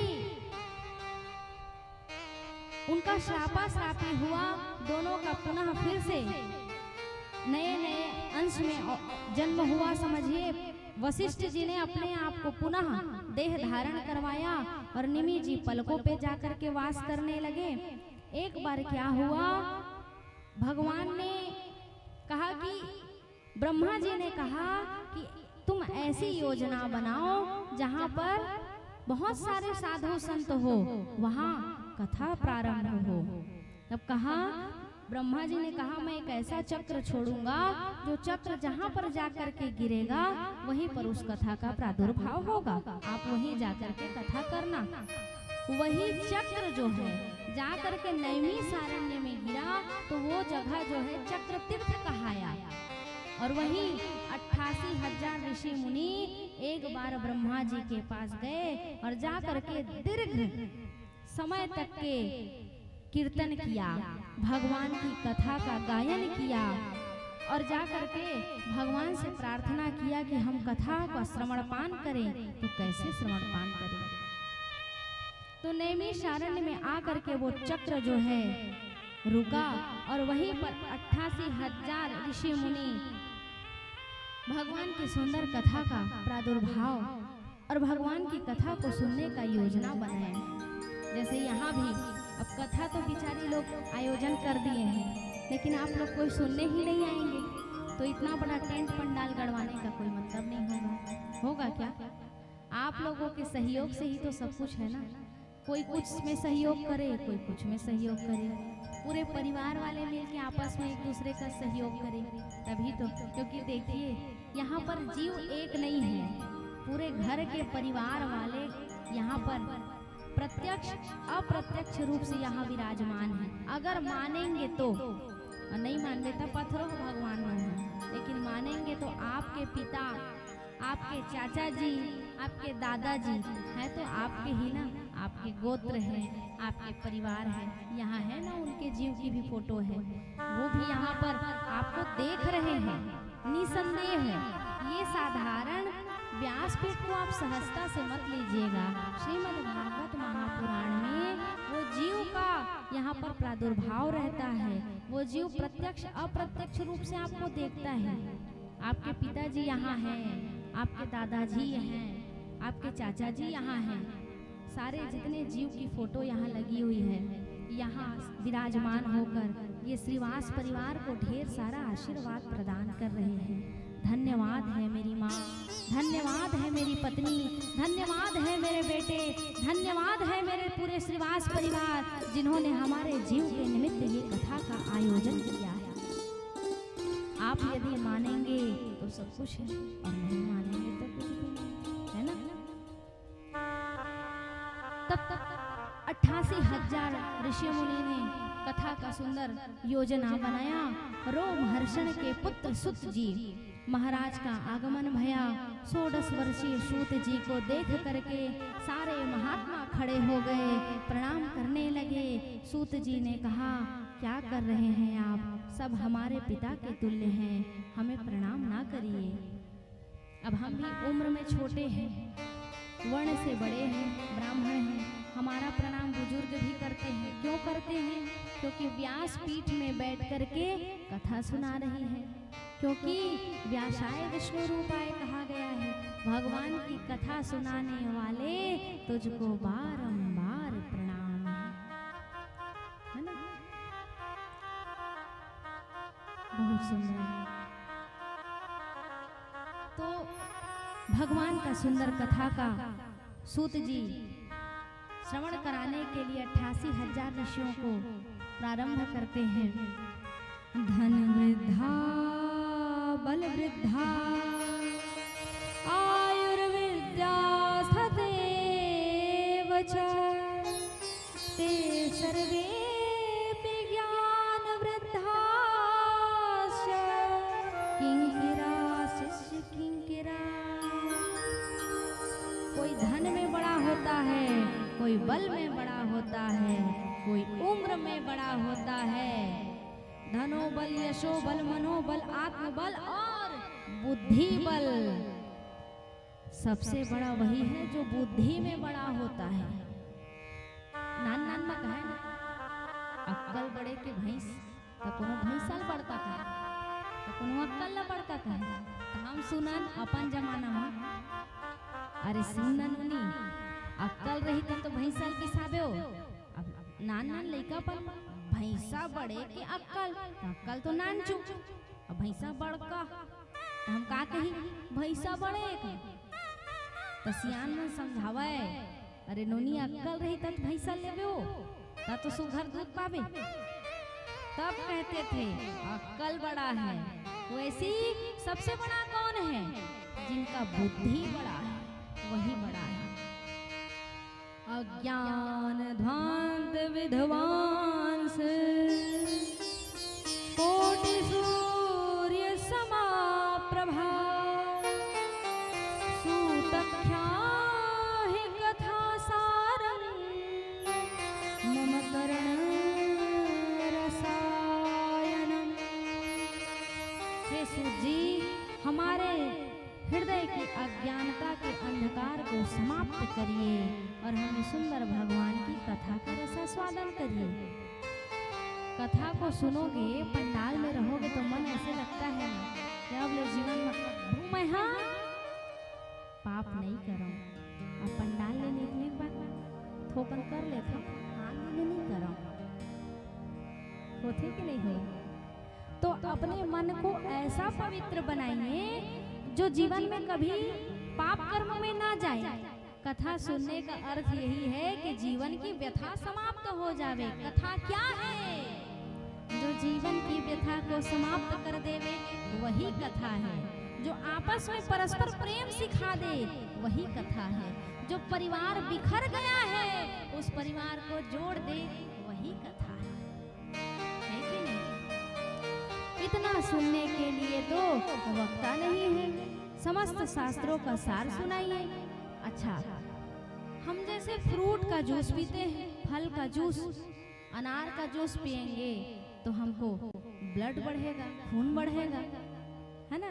मौसम्बी का जूस पिएंगे तो हमको एनर्जी आएगी। और तरह तरह के अलग अलग फल का अलग अलग वैरायटी होता है। और वहीं पर हम यदि मिक्स जूस पी ले तो हमको सब कुछ प्राप्त हो जाएगा। तो वैसे मिक्स जूस है कौन? श्रीमद् भागवत महापुराण। इसलिए सब कथा में, सब पुराण में सबसे बड़ा पुराण है श्रीमद् भागवत महापुराण। बोली सुनने लगे। अब सूत जी ने पूछा कि नारद जी कैसे 7 दिन तक सुने? नारद जी ने कहा ये कथा 7 दिन की कथा। जीवन में जिस प्रकार 7 वार होते हैं, 7 वार होते हैं ना, सोमवार, मंगलवार, बुधवार, गुरुवार, शुक्रवार, शनिवार, रविवार, कई वार हो गए? 7 वार। जिस प्रकार 7 रंग है, 7 वार है। सारे गमा पधनी सभी शायद 7 स्वर का होता है। भुवन भैया 7 स्वर का होते हैं? मूलत नहीं पता है संगीत के, गा देते भले। उसी प्रकार श्रीमद् भागवत महापुराण भी 7 दिवस की सुंदर गंगा है। इसमें बढ़िया डुबकी लगाइए, गोता लगाइए, नींद को मत आने दीजिए, मार के भगाइए नींद को, नहीं आना है नींद। सुंदर ध्यान से कथा को सुनिए, क्योंकि जीवन में हर बार सब कुछ सहजता से मिलने वाला नहीं है। भगवान की कृपा होगी, कोटनी सोनार 2 महीना में फिर आगमन होगी। अब को जनी कब फिर कृपा होही, कब कोटनी सोनार वाले मन बुलाहट कब फिर आबो, है कि नहीं? नारद कुमारों को देखा तो नारद जी चरणों में गिर गए और कथा की याचना करने लगे। लेकिन हर जगह भ्रमण किया, लेकिन कहीं शांति नहीं मिली। किसने कहा? नारद जी ने कहा। सब जगह मैंने घूम लिया, लेकिन शांति कहीं मिलने वाली नहीं है। तब कहा, जब मैं आगे बढ़ता गया और भटकते भटकते जब श्री धाम वृंदावन में मैं गया, तब मेरे मन को शांति मिली। जब यमुना जी की सुंदर कलकल धारा बहते हुए मैंने देखा तो मेरे मन को शांति मिलने लगी, अलौकिक सुकून मिलने लग गया। और वृंदावन में जाकर के मैंने देखा तो एक स्त्री थी जो बड़े ही जर्जर स्थिति में 2 पुरुषों को लेकर के बैठी थी भैया। उनको देखा तो हृदय में बहुत ज्यादा करुणा जग गई। क्यों? क्योंकि संत हृदय नवनीत वो बड़े ही सहज स्वभाव के होते हैं। नारद जी उस स्त्री के पास जाकर के पूछते हैं, वासी तुम कौन हो तुम और कहां से आई? तब वो बड़े ही दुखी होकर के अपने बारे में बताती है। कहा, मैं भक्ति महारानी हूँ। लेकिन हे प्रभु, हे नारद जी, आप देखिए कितनी बड़ी विडंबना है। महतारी है वह 25 साल की और बेटा मन हवे 95 साल की। सोचने वाली बात है ना। ये बहुत दुखद विषय है। भक्ति के पुत्र कौन है? ज्ञान और कौन है? वैराग्य। बहुत सुंदर। जैसे ही नारद जी ने उनसे कहा कि अब इस दुखद स्थिति का निवारण क्या है, तब कहा, हे नाथ, हे संत महात्मा, आपके पास ही सारा निवारण है, हमारे पास कोई हल नहीं है। नारद जी बोल पड़े, हे भगवान की प्राण प्रिया, हे भक्ति महारानी, हे ब्रह्मा पुत्री, हे देवर्षि नारद, आप ही हमारे ऊपर कुछ ऐसी कृपा करिए कि ये मेरे जो पुत्र हैं वो फिर से जवान हो जाए। भक्ति महारानी ने अपने बारे में बताया। कहा, मैं द्रविड़ देश में उत्पन्न हुई, कर्नाटक में पली बढ़ी, महाराष्ट्र में पूजी गई, लेकिन गुजरात में लोभियों के कारण मैं छिन्न भिन्न हो गई। मेरा शरीर जर्जर हो गया और भटकते भटकते जब मैं वृंदावन आई तो वृंदावन में आकर के मेरा तो शरीर पुनः फिर से जवान हो गया। मैं वृद्ध थी, वो फिर से मैं पुनः एक युवा अवस्था में आ गई। लेकिन मेरे पुत्र, ज्ञान और वैराग्य की स्थिति बड़ी दुर्भर है और ये मेरे लिए बड़ा ही दुख का विषय है प्रभु। माता 26 साल की और पुत्र जो है 95 वर्ष के। नारद जी कहते हैं, हे माँ, आप चिंता मत करो, जिस स्थान पर आप बैठी हो उस स्थान का नाम क्या है? वृंदावन है। तो वृंदावन अपने आप में बहुत ही अलौकिक और एक दिव्य स्थान है। क्यों भैया? धरती का भाग नहीं है वृंदावन, गोलोक से लाया हुआ भाग है, स्वर्ग का एक अंश है। मैया भक्ति, मैया राधा जी ने, माता राधा जी ने उनको स्वयं गोलोक से वृंदावन को यहाँ धरती पर ला करके रखा है। जो जो वृंदावन गए हैं हाथ तो जरा उठाइए। बहुत सुंदर, बोलिए वृंदावन धाम की जय हो। तो वृंदावन में जो गया मानो स्वर्ग का दर्शन करके आ गया। वहाँ सुन तो गा नहीं कहा है, ए राधे ऐसे की थी, है ना बाबा? आए कि नो है? चलिए भैया वृंदावन की यात्रा करवा दीजिए। बोलिए आनंद कंद भगवान की जय।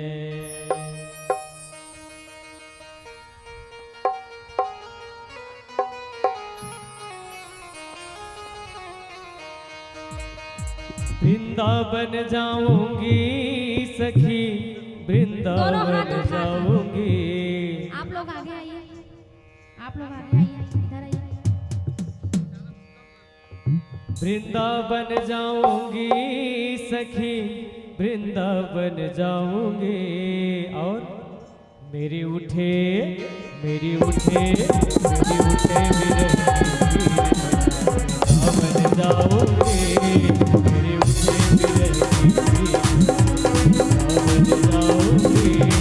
वृंदावन जाऊंगी सखी, वृंदावन जाऊंगी। वृंदावन जाऊंगी सखी, वृंदावन जाऊंगी। मेरी उठे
कहानी है।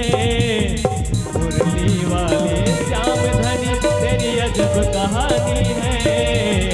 ओ सावरे दुनिया दीवानी, हाँ ओ सावरे दुनिया दीवानी है।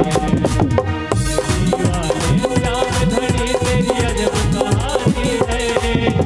मुरली वाले श्याम धनी तेरी अजब कहानी है। ओ सावरे तेरी दुनिया दीवानी है। ओ सावरे तेरी दुनिया दीवानी है। श्याम तेरी दुनिया दीवानी है। श्याम तेरी दुनिया दीवानी है। श्याम तेरी दुनिया दीवानी है। क्या बोलना पड़ेगा बड़े प्यार से? जय जय श्री राधे। बोलिए वृंदावन धाम की। की जय हो। दीदी है ना भैया, कथक नरियर दहिस धाम भुवन भैया कहे है कि नहीं? भुवन भैया कहे है कि नहीं? अभी आखिरी तक पूछे मैं के भुवन भैया री साग भागत है मनावा। तो प्रेम है आपस में, जब मिलना हो जाता है, जब एक दूसरे को जान लेते हैं, समझ लेते हैं, तो उनके प्रति विश्वास हो जाता है, स्नेह प्रेम हो जाता है कि दीदी आए हैं तो दीदी के संग में सबे जना ही। जब भक्ति महारानी की इस स्थिति को देखा तो नारद जी ने कहा कि ऐसा क्या किया जाए जिससे आपके पुत्र जीवित हो जाए। जीवित तो थे लेकिन उनकी अवस्था पूर्ण जवान हो जाए।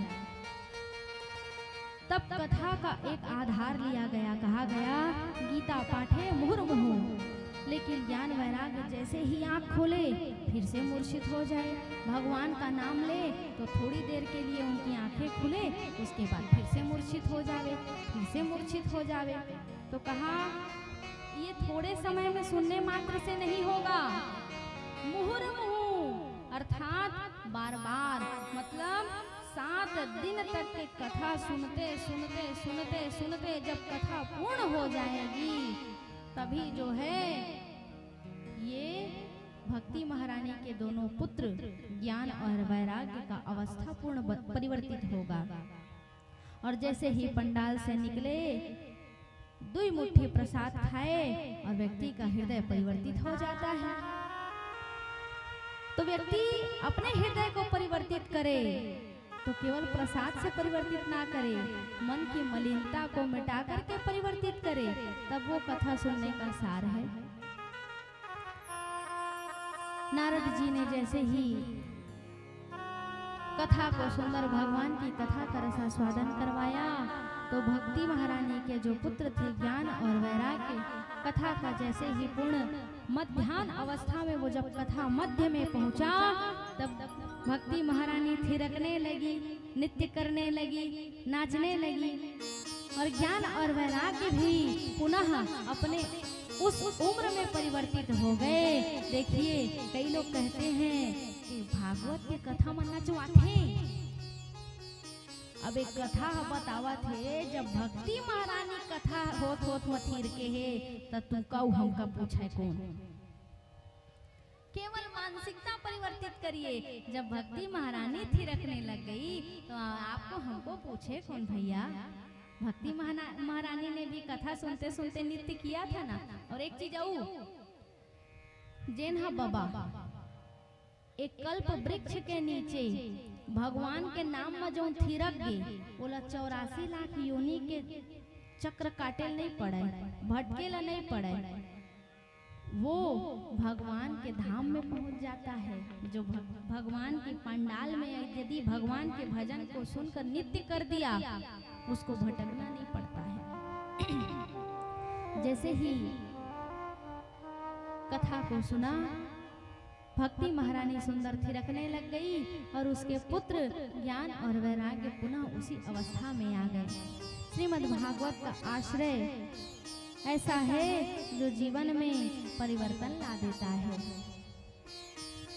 हरिद्वार में बद्री विशाल नाथ जी के धाम पर सुंदर भगवान की कथा का रसास्वादन करवाया गया। सदा शिव्या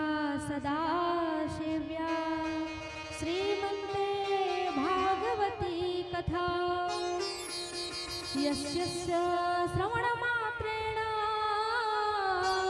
हरिश्चित्तं समाश्रयेत्।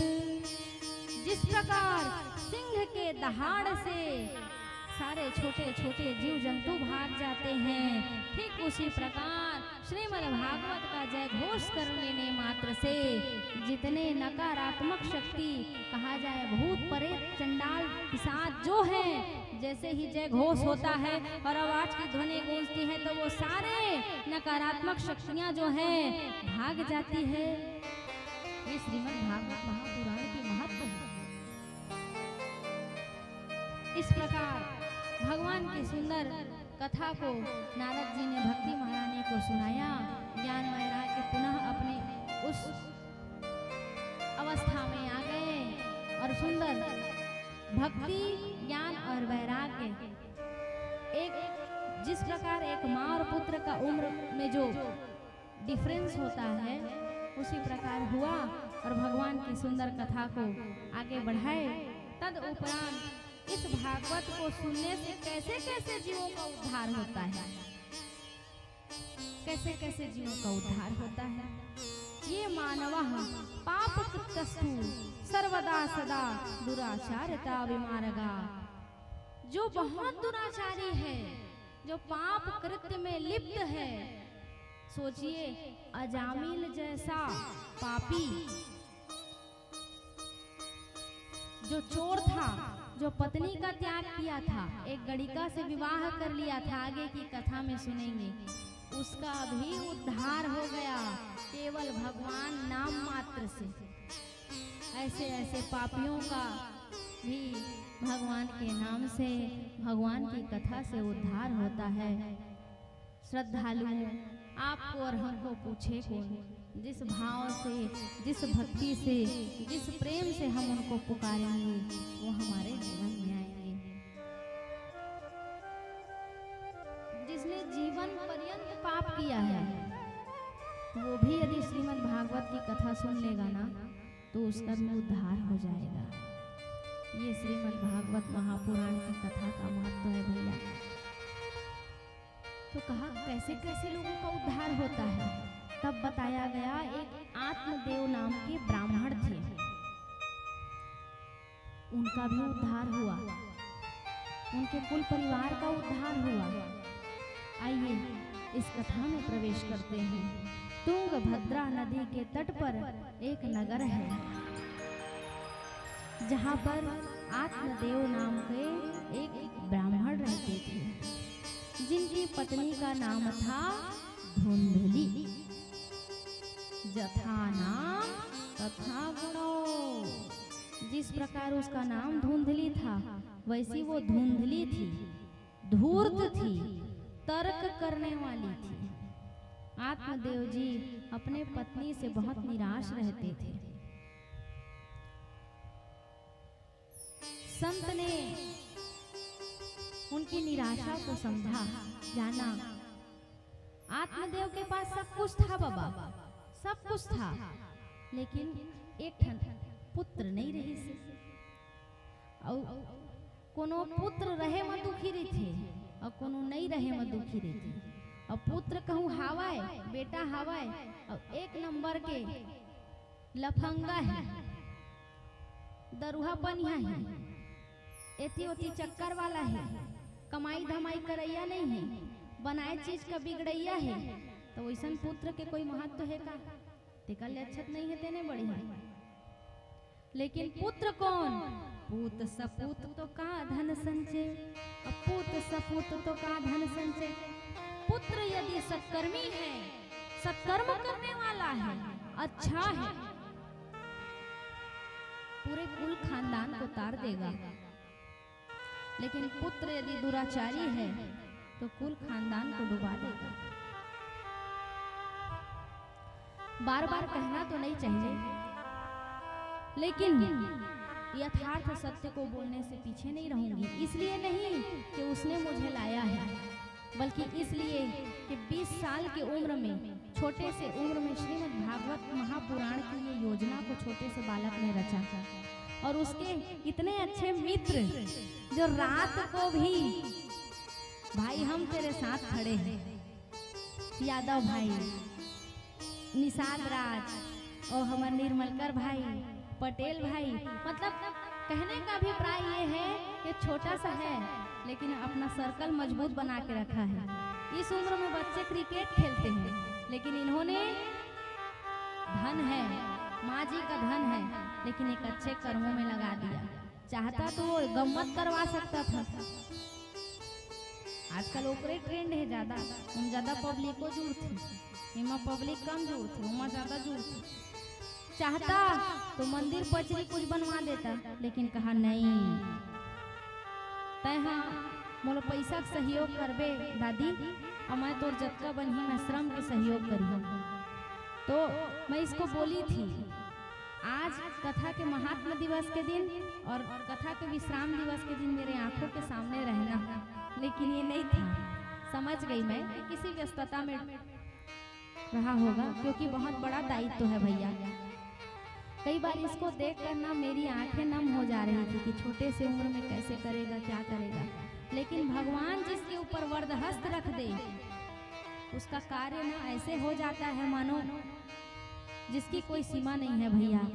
और मैं श्रीवास परिवार से आग्रह अनुग्रह करती हूँ इस व्यासपीठ से कि आपस में परिवार में सुंदर प्रेम स्थापित करिए और इस गंगा का अवगाहन अपने जीवन में करिए, आनंद प्राप्त करिए, और ये जो जीव आत्मा जितने हैं उनकी मुक्ति के लिए प्रार्थना करिए।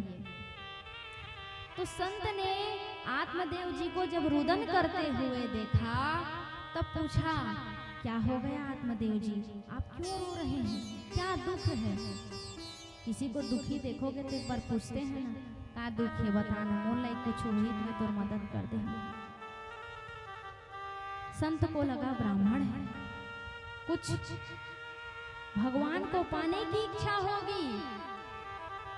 जैसे ही संत के सामने कहा, हे प्रभु, हे नाथ, हे ब्राह्मण देवता, हे ऋषिमुनि, मेरे पास सब कुछ है लेकिन एक पुत्र नहीं है।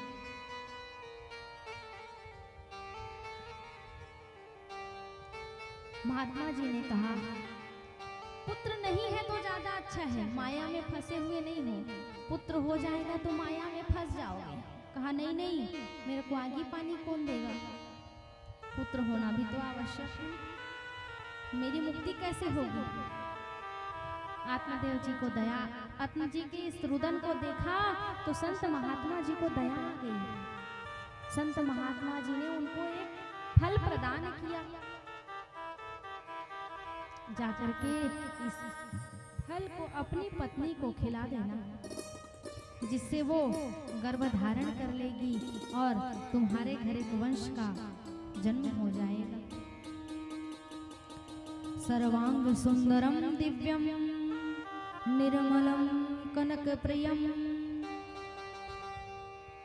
आत्मदेव जी ने उस फल को लेकर के धुंधली को प्रदान किया और कहा, इसको तुम पान कर लो, खा लो। और धुंधली कौन है? जो तर्क लगाने वाली, भैया सब चीज एक तरफ और तर्क लगाने वाला व्यक्ति एक तरफ। तय भागवत का तो करवाबे, हम देखा था कौन आई, ये तर्क सबसे खतरा आदमी वही है। तय भागवत का तो करवाबे, हवा कर राहित पंडाल का कैसे थामे हम देखो। तर्क भागवत का तो करवाबे, लेकिन कैसे सबका खवाबे हम देखो। तर्क सबसे जीता जा सकता है, तर्क लगाने वाले व्यक्ति से नहीं जीता जा सकता। जिनके ऊपर इनकी सत्ता है उसका कोई बाल बांका करने वाला नहीं है। आत्मदेव जी की इस कष्ट को देख करके संत जी ने उनको फल प्रदान किया और धुंधली को जैसे ही फल दिया तब धुंधली ने कहा, इसका क्या किया जाए? कहा, इससे हमारा वंश आगे बढ़ेगा देवी, इसे पान कर लो। अब ठौका पड़ोसी बैठे तो कहते, संत देते थे न ठट्ठा मुठा के देते कि सिरतोन रथे, तो कहते सिरतोन रथे तबे शराब देते तेनो लग जाते, तो जरूर लोग लइका हो ही। तो कहते मान ले वो लोग लइका होने वाला रही, गर्भ धारण करी हूँ, कहूँ मोर घर चोरवा आ गए तो मैं कैसे भागी? ये तर्क लगा रही, चोरी का वो तर्क लगा ली, ये नहीं सोच रही है कि मेरे घर एक पुत्र का जन्म हो जाएगा। मान लो प्रसव पीड़ा होगी, उस पीड़ा को मैं कैसे सहन करूंगी? जन्म लेगा पुत्र, कोख तर जाएगा, उसको नहीं सोच रही है ना, मैं प्रसव पीड़ा को कैसे सहूंगी? तब पड़ोसी ने उसको दिमाग बताया, कहा इसका प्रैक्टिकल करो। तो प्रैक्टिकल कैसे किया जाए? आत्मदेव ब्राह्मण को ऐसा श्राप था, मानो ऐसा उसके घर में दुख था कि उसके घर गैया भी बांझ थी, पेड़ में भी फल नहीं लगता था, फूल भी नहीं खिलता था। तो कहा उस बांझ गाय को जाकर के खिला दो फल को। वो फल को जैसे ही उस बांझ गाय को खिलाया तो सुंदर उस गौ माता के गर्भ में गौ माता ने गर्भ धारण किया और संत का दिया हुआ प्रसाद था, इसलिए गौ माता के गर्भ से सुंदर आत्मदेव नाम सुंदर अपने आप को ऐसा दिखाती मानो मेरा बच्चा होने वाला है। अब आत्मदेव तो सरल ब्राह्मण थे, उनके मन में ऐसा लगता कि मेरी पत्नी ने मैंने जो फल ला करके दिया है उसको पान कर लिया है। अब इधर जो उसकी बहन थी उसने भी दिमाग लगाया, आत्मदेव जी के पास संपत्ति था तो संपत्ति को भी पाने के लिए दिमाग लगाया जाए। तो उसकी बहन जो थी गर्भ धारण की थी, कहा मैं अपने बच्चे को तुम्हें दे दूंगी, तुम अपना नाम दे देना और एक्टिंग करती रहो, दिखावा करती रहो। और जैसे ही गौकर्ण जी का प्रादुर्भाव हुआ गौ मैया के गर्भ से, ठीक वैसे ही उधर उसकी बहन का भी बच्चा हुआ। और जैसे ही बहन का बच्चा हुआ तब जा करके उसकी बहन ने उस बच्चे को, उस बालक को ले जा करके धुंधली को प्रदान कर दिया। अब गौकर्ण महाराज का भी सुंदर प्रादुर्भाव हुआ। आत्मदेव जी को बताया गया कि आप पिता बन गए हैं, धुंधली ने सुंदर पुत्र को जन्म दिया है। आत्मदेव जी बहुत प्रसन्न हुए और जैसे ही नामकरण की सुंदर बेला आई तब वो गौ मैया के गर्भ से जन्म लेने वाला जो बालक था उसके कान सुंदर बड़े बड़े थे और शरीर जो था वो मनुष्य के भांति था, दिव्य तेज था, सुंदर मुखार बिंद था, इसलिए उसका नाम रख दिया गया गौकर्ण। और वहीं पर जो धुंधली का बेटा था उसका नामकरण करने के लिए धुंधली ने उनको नहीं दिया, कहा मेरा बेटा है, मेरा नाम है धुंधली, इसलिए मेरे बेटा का नाम क्या है? धुंधकारी। अब धुंधकारी देखिए अंश का बहुत बड़ा प्रभाव पड़ता है, जैसे जैसे घर द्वार तैसे तैसे फैका और जैसे जैसे दाई दादा तैसे तैसे लैका, है ना, कहीं न कहीं प्रभाव पड़ता है। अब वो जो आत्मदेव जी का तो बालक नहीं था, न संत का दिया हुआ प्रसाद से उत्पन्न हुआ बालक था, वो बहुत दुष्ट था, दुराचारी था, धीरे धीरे धीरे धीरे ऐसे पाप कृत्य करने लगा वो मानो अपने पूरे कुल खानदान का विनाश करने लग गया। माता जी को अपने प्रताड़ित करता था, धुंधकारी को प्रताड़ित करता था, आत्मदेव जी को प्रताड़ित करता था। एक दिन ऐसी स्थिति आई कि उसने अपने माँ को मार डाला। पिता को भी इतना दुख प्रदान किया, इतना दुख दिया, इतना दुख दिया कि गौकर्ण जी भी बहुत निराश हो गए। निराशा से ही उनकी मृत्यु हो गई। लेकिन वहीं पर गौकर्ण जी ने विचार किया कि ये मुझ पर भी अत्याचार ना करे, इससे पूर्व मैं यहाँ को छोड़कर चला जाऊं। अब गौकर्ण जी वहाँ को छोड़कर चले गए।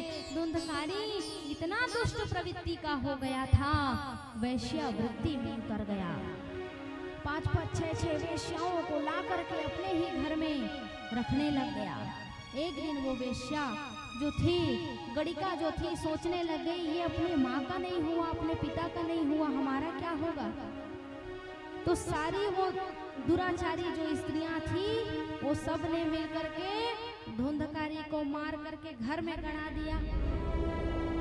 और वही धुंधकारी प्रेत बन गया और प्रेत बन करके पूरे अपने घर को परेशान करने लग गया, उपद्रव मचाने लग गया। उसके उपद्रव से परेशान होकर के गोकर्ण जी ने सोचा कि यहाँ रहना उचित नहीं है। गोकर्ण जी ने उस स्थान को त्याग दिया। धन्या भगवती वार्ता प्रेत पीड़ा विनाशनी, सप्ताहो पिथाते धन्या कृष्ण लोके फला प्रदा।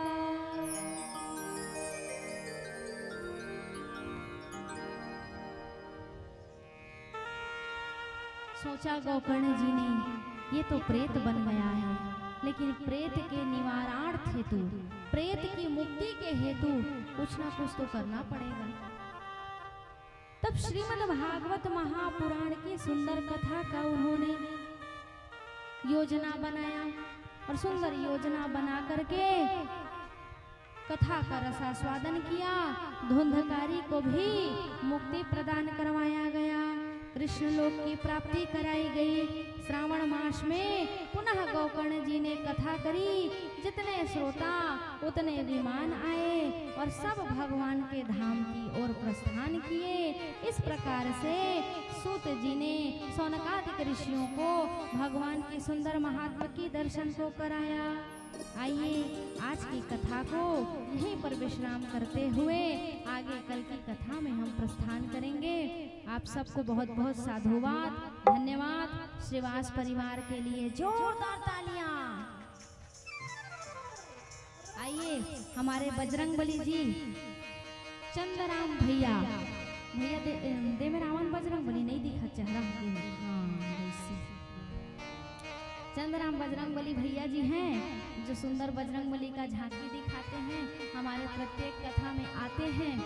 तो इनके लिए सुंदर एक भजन गाया जाए, तद उपरांत आरती, उसके पश्चात कल की कथा की ओर आगे बढ़े।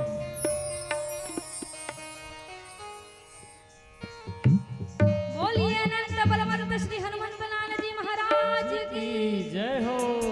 जिनको जिनको खड़ा होना है हो जाए।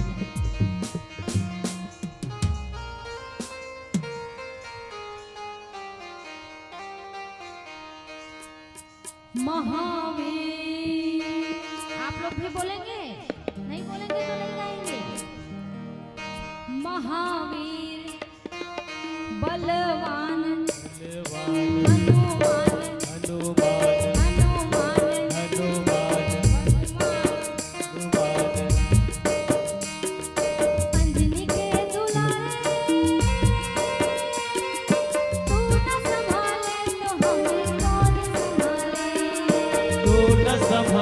तो हमें कौन संभाले, ओ तू न संभाले तो हमें कौन संभाले। महावीर महावीर महावीर बलवान हनुमान हनुमान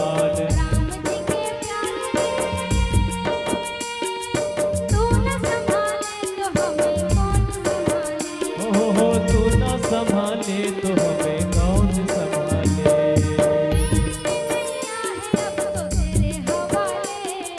मेरी ये नैया है अब तो तेरे हवाले।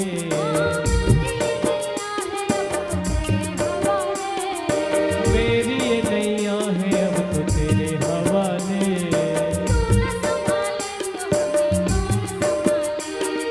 तू न संभाले तो हमें कौन संभाले।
हम हैं तेरे दीवाने। किसके? श्याम जी के। आइए झूमते हुए ताली बजाते हुए कहेंगे, हम हैं तेरे दीवाने और राधे राधे गाएंगे। हम हैं तेरे दीवाने, राधे राधे गाएंगे। हम हैं तेरे दीवाने, राधे राधे गाएंगे। हम हैं तेरे दीवाने, राधे राधे गाएंगे। तेरे ही चरणों में जीवन बिताएंगे।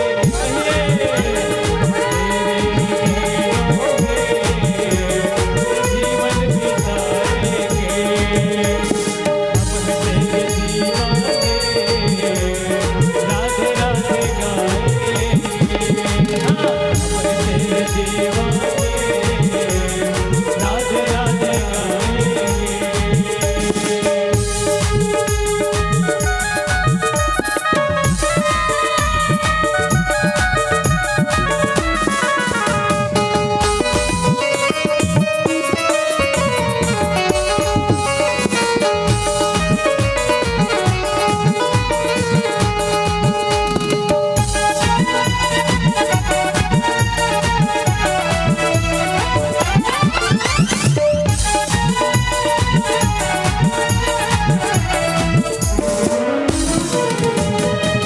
से और नातों की हमको परवाह नहीं। से और नातों की हमको परवाह नहीं। से और नातों की हमको परवाह नहीं। हम तो अपने कान्हा को अमर बनाएंगे। अपने कान्हा को अमर बनाएंगे। आजा आजा आजा मेरे श्याम चंद्र, आजा आजा तुझको बनाएंगे। हम तेरा गुण गाएंगे। आज तुझको बनाएंगे। हम तेरा गुण गाएंगे। आजा आजा आजा मेरे श्याम चंद्र, आजा आज तुझको बनाएंगे। हम तेरा गुण गाएंगे। आज तुझको बनाएंगे। हम तेरा गुण गाएंगे। आज तुझको बनाएंगे। हम तेरा गुण गाएंगे। आज तुझको बनाएंगे। हम तेरा गुण गाएंगे। क्या बोलेंगे प्रेम से? जय जय श्री राधे श्याम। सबसे पहले अपने लिए जोरदार ताली बजा लीजिए। अब हमारे भुवन भैया के लिए ताली बजाइए। अब परिचय करवा देते हैं। महात्मा मतलब महत्व, और महत्व मतलब परिचय। तो कथा के परिचय तो होगी, अब परिचय मैं अपनों परिवार के करवा दो। ये मोर परिवार है ना। पारायण करता भाई गुलशन पांडे मोर भाई है। ओकर बाद मोर राइट हैंड हमर भैया आर्गन माँ, भजन माँ, बंसी माँ आदरणीय भुवन कश्यप जी। ओकर बाद मोर दुलरुआ बेटा, मोर शिष्य के भांचा राजा, खतरा खिलाड़ी तबला के राजा बिंजवार। सबसे छोटे, सबसे सीधा लाडला लड़का हमर मनीष बाबू। जोरदार ताली। और कैमरा में बहुत सुंदर प्रस्तुति देते हुए सबका नाम से परिचित नहीं हूँ, राहुल सिन्हा, सुभाष सिन्हा, इन सब के लिए जोरदार तालियां। और जो दो भाई हैं उनके लिए, और श्रीवास परिवार के लिए जोरदार तालियों की सेवा। जय हो। राधे राधे श्याम से मिला दे। आरती की तैयारी।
प्रमोद और वरुण पर जोरदार ताली। स्वागत।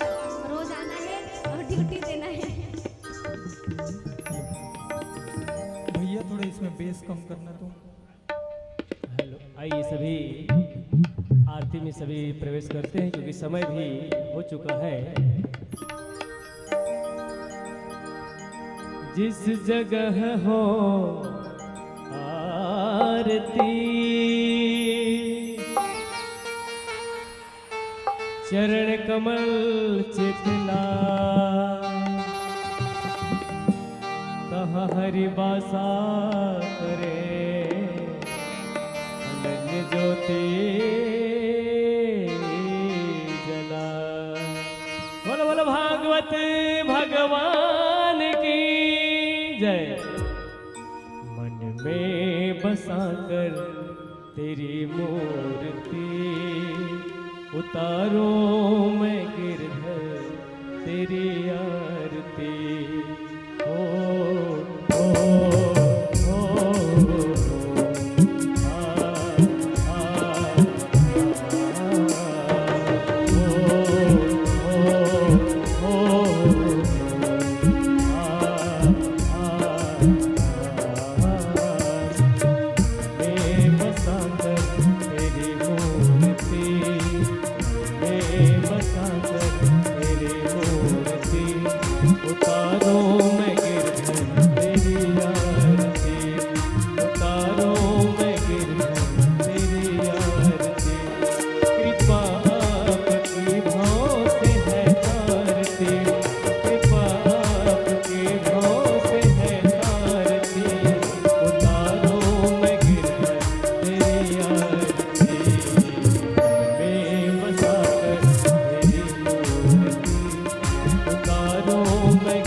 तेरा कुछ नहीं।